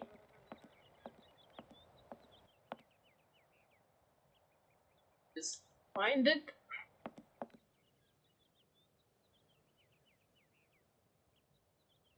I'll grab the utensils and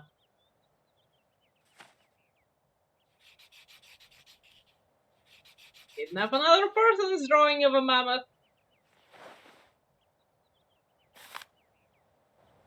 Ain't I smart?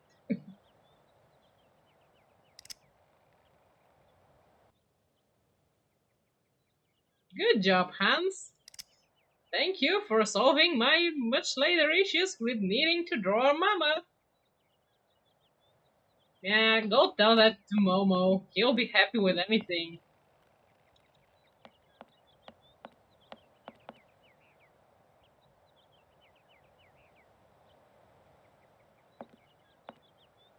Momo, I've got something else I want to ask you. Momo listening. There's something I'm looking for, but I don't.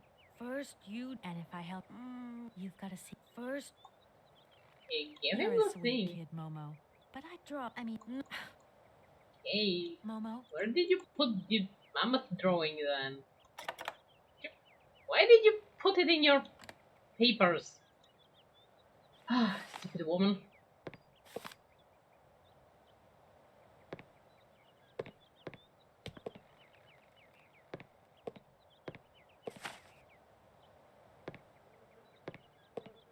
Thank you. Momo happy. Now follow Momo. Momo show his secret to Kate. It's in the TARDIS coat!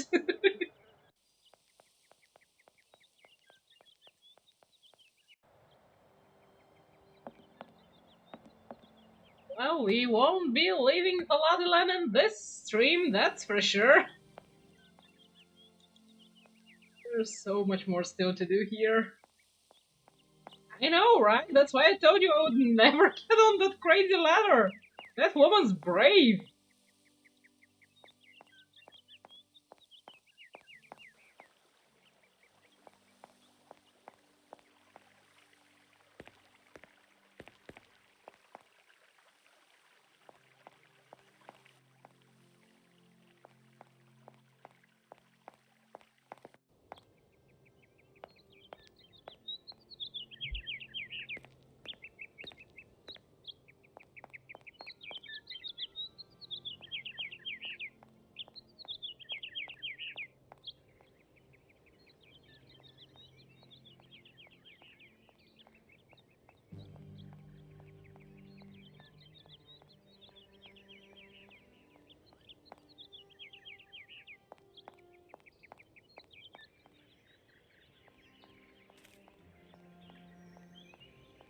Good thing I know where he ran off to this time, though.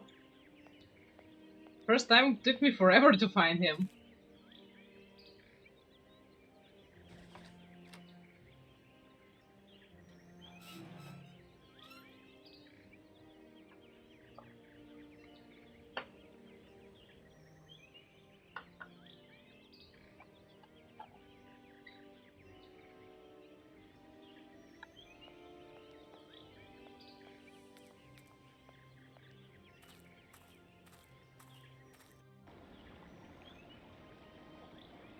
Aww, what a pretty place.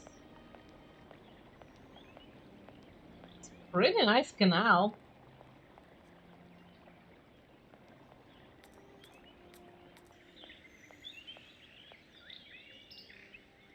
Could spend hours here, honestly.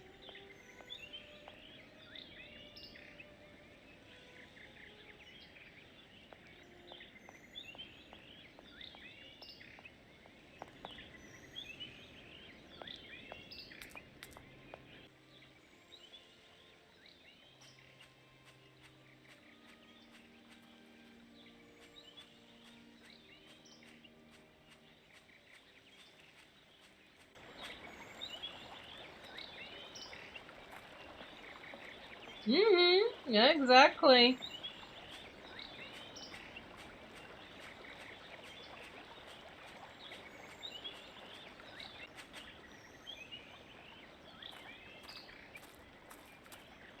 It's a shame this boat's been left to rot. Now it's full of holes.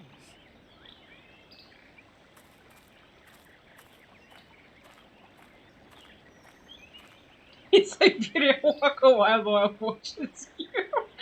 You're not wrong! But we're in the Valadi land right now, so...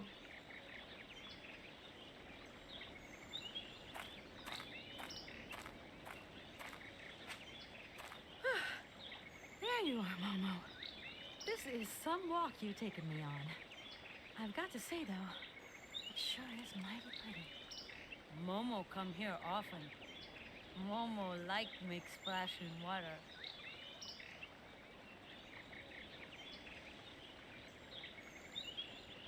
Tell me, Momo, do you really think that after all these years, Anna's brother is still alive?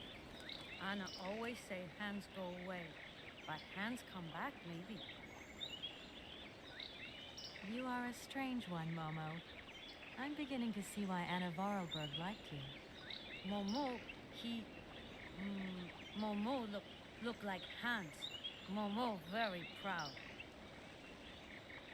It must be fascinating to live. Oh, Tell me, Momo, did you come here a lot with Anna? Mm-hmm.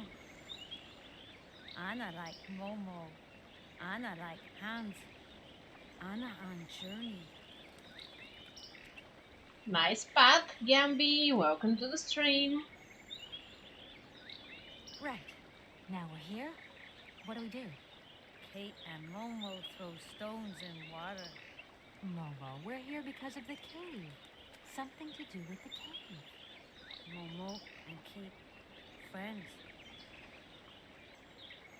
Why have you brought me here? Mammoth doll in cave. Very important for hands, Anna say. Cave? What cave? Where? Momo not liar. No, Momo just doesn't understand death right about now, so he thinks she's on a journey. She was supposed to go on a journey, but she didn't quite live long enough for that. All four. Yeah, unstable is correct. All four. Momo, I've got to go now. But see you later, maybe.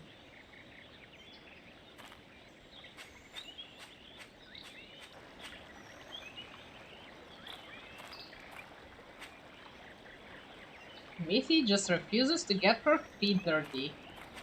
Can't go that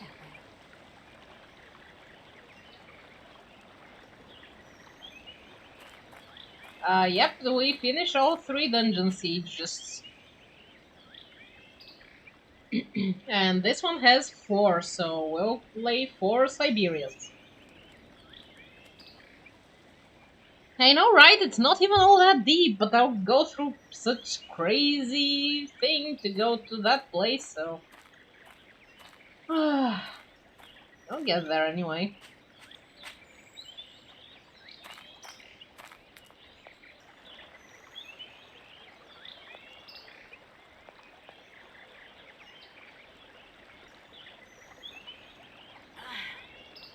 It must be broken. I've got to get a helping hand here. Not broken, you're just weak as fudge. I mean, you can carry a lot in your TARDIS jacket, but you're not exactly strong.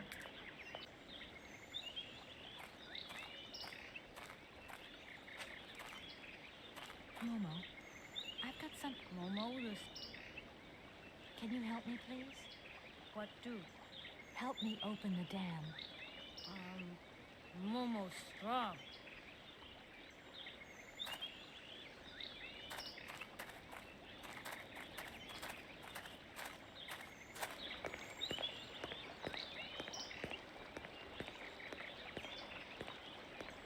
And this is supposed to be a new dam. Why is it so rusty and crusty?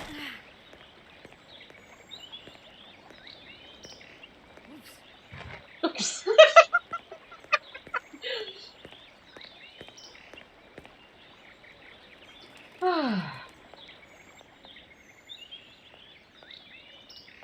I'm so glad I know what the hell I'm doing here, honestly. For the first time with such a headache. Such a headache.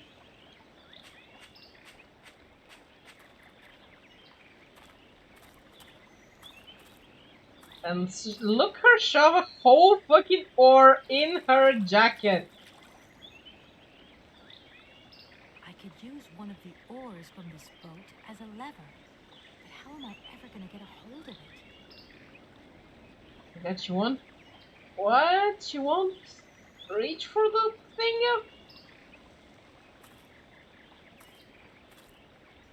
Kate, are you a vampire? I could use one of the oars. Did they have to make Momo get it?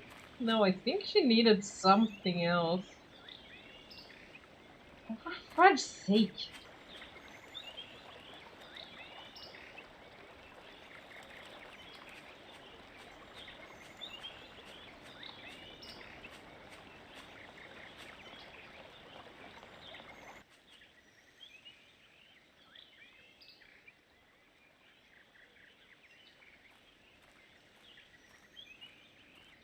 I know I needed the ore, I just don't remember how the fudge did she get the ore. Can probably go ask Momo to get it. I think she had to grab it.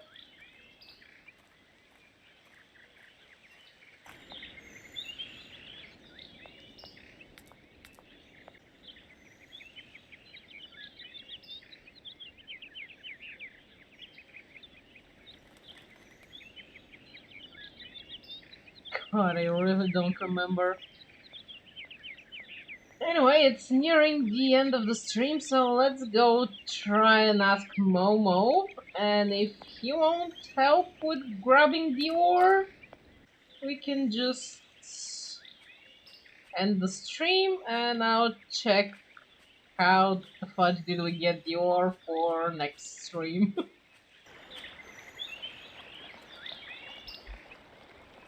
Do you think there was like a branch somewhere? But I might be wrong.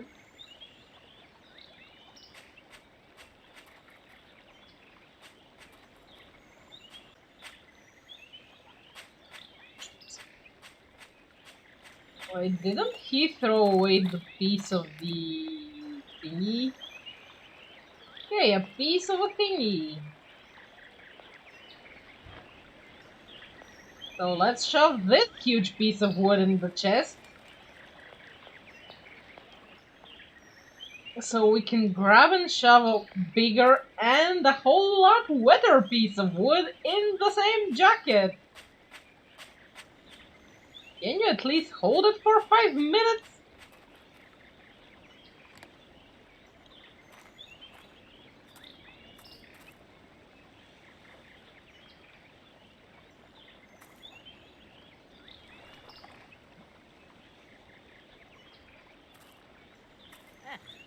That ore is all dirty and wet. And you're gonna shove it in your shirt, won't you? That ore is all dirty and wet. Oh, for fuck's sake.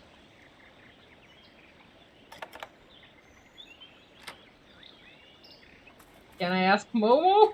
Maybe? No?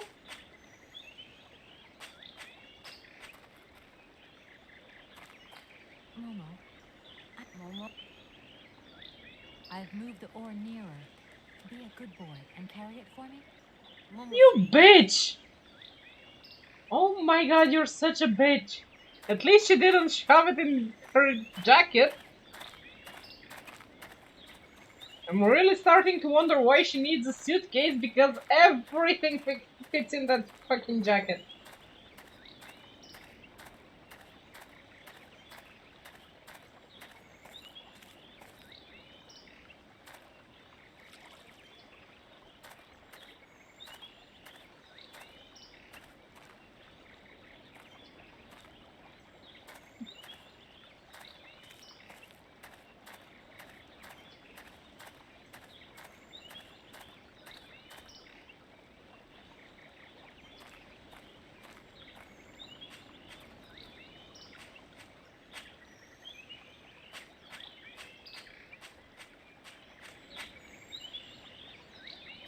Because I want to go to the beach.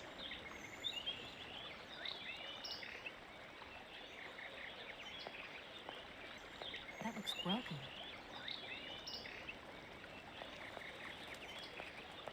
I do. I love it. Just don't get to see them much.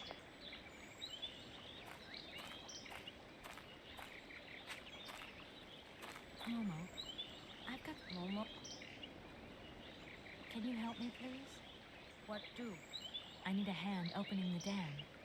Momo say yes. Momo's strong.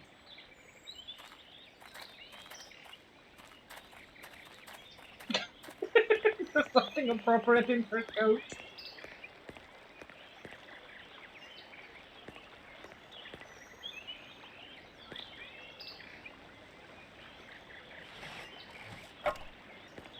Yeah, exploiting a mentally challenged kid is better than getting her coat dirty.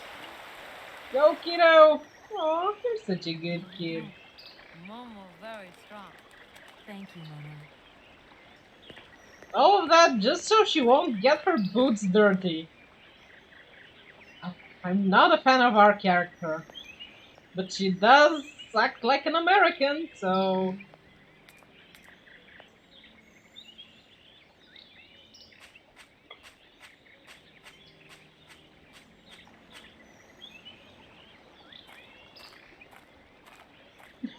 You're a cool Bob you haven't seen in years.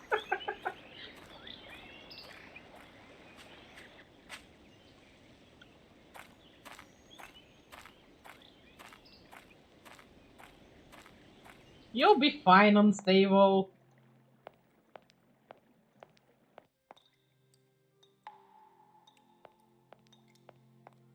And here we have the mammoth pictures.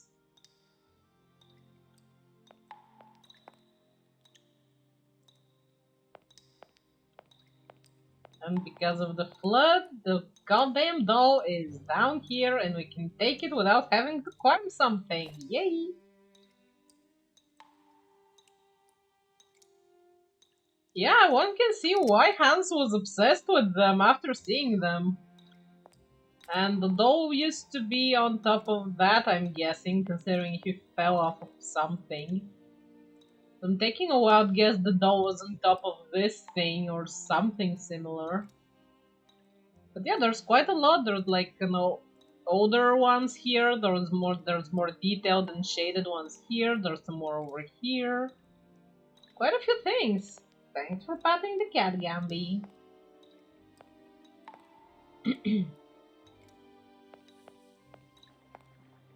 And thanks for the hydrate unstable. And yeah, you're not paid as much as a lawyer, so you're acting more human than some Americans that watch. Stretch. Stretch. Praise be the mammoth. Pretty much the entire premise of this game, yes, cat. You got it in a nutshell.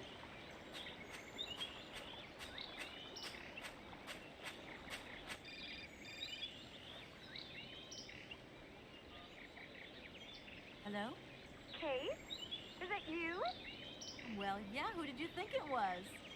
I didn't recognize your voice, that's all. Must be the distance or something. No, spill the beans. What's Europe like? You lucky lady, you. Honestly, I never get that kind of break.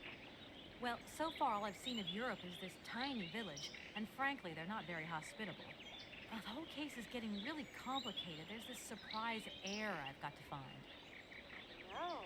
I talked to Lynn, who bumped into Josh, and she had coffee with the head honcho this morning. He didn't sound at all happy. The client's meeting him tomorrow, and when Marston tells him that the sale's not even gone through yet, well, you're gonna be pleased you're on the other side of the ocean when that bomb goes off. Yeah, I get the picture. But so, how about yourself? What's up at work? We lost the Farah Lou trial. I worked 5 months on that dumb case. I remember. So, for a bit of therapy, I went to Boomies. The sale started yesterday. Wow, lucky. It was absolutely crazy, Katie. Absolute mayhem. You know that blue silk top I wanted? Guess how much I got it for? I don't know, 250, 200? $140. Just get yourself back there and I'll go down with you. Like it's my choice. Look, I gotta go. Call me soon, huh? I want a blow-by-blow account of every moment of your great adventure. Get out of here. Look after yourself. You too. Yeah, I will. You're calling her cell phone number and she answers. Who the fuck else do you think it was? Also, goddamn, the reception in the middle of the woods here. At that day and age too. Fudge. They didn't only do some good automatons, they did some great reception.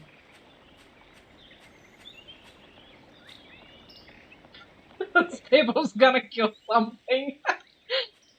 I know, right? Those guys are totally not in touch with reality. And this is a game from the 1995, I think.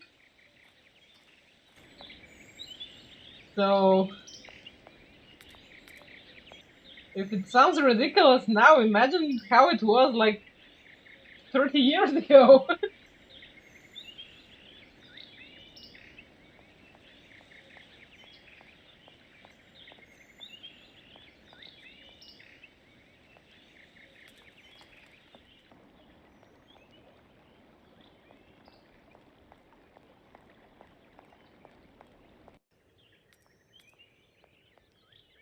Okay, so now we have the mammoth doll.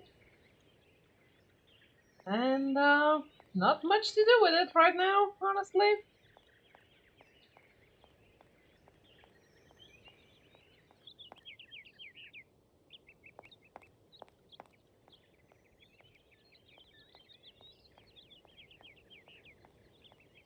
So next stop is to explore the factory and meet the coolest automaton in history, but gonna be next stream. Just position myself in the correct spot. And that's where we're going next time.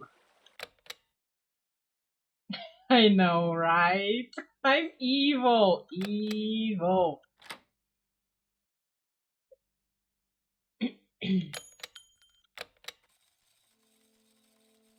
Okay, now I can out-tab without turning anybody into a jawless monster. And we can look for somebody to raid.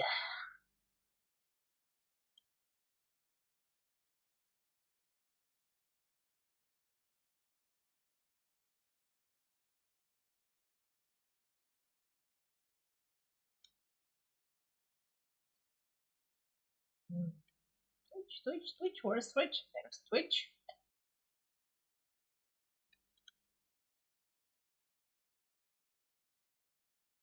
We can visit Sprelly. He's playing Raft. Yeah, let's go visit Sprelly. He's a great Viking streamer. Pretty fun guy.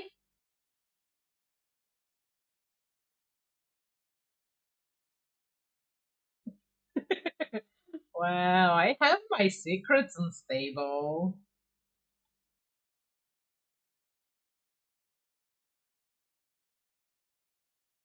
Okay, everybody. Next weekend we are continuing this amazing game. Hope to see you there. Don't be late because you'll be missing the good stuff.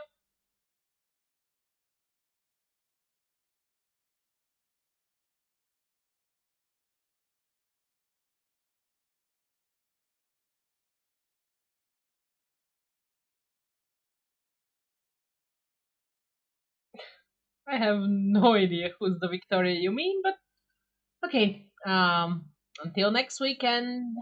Bye.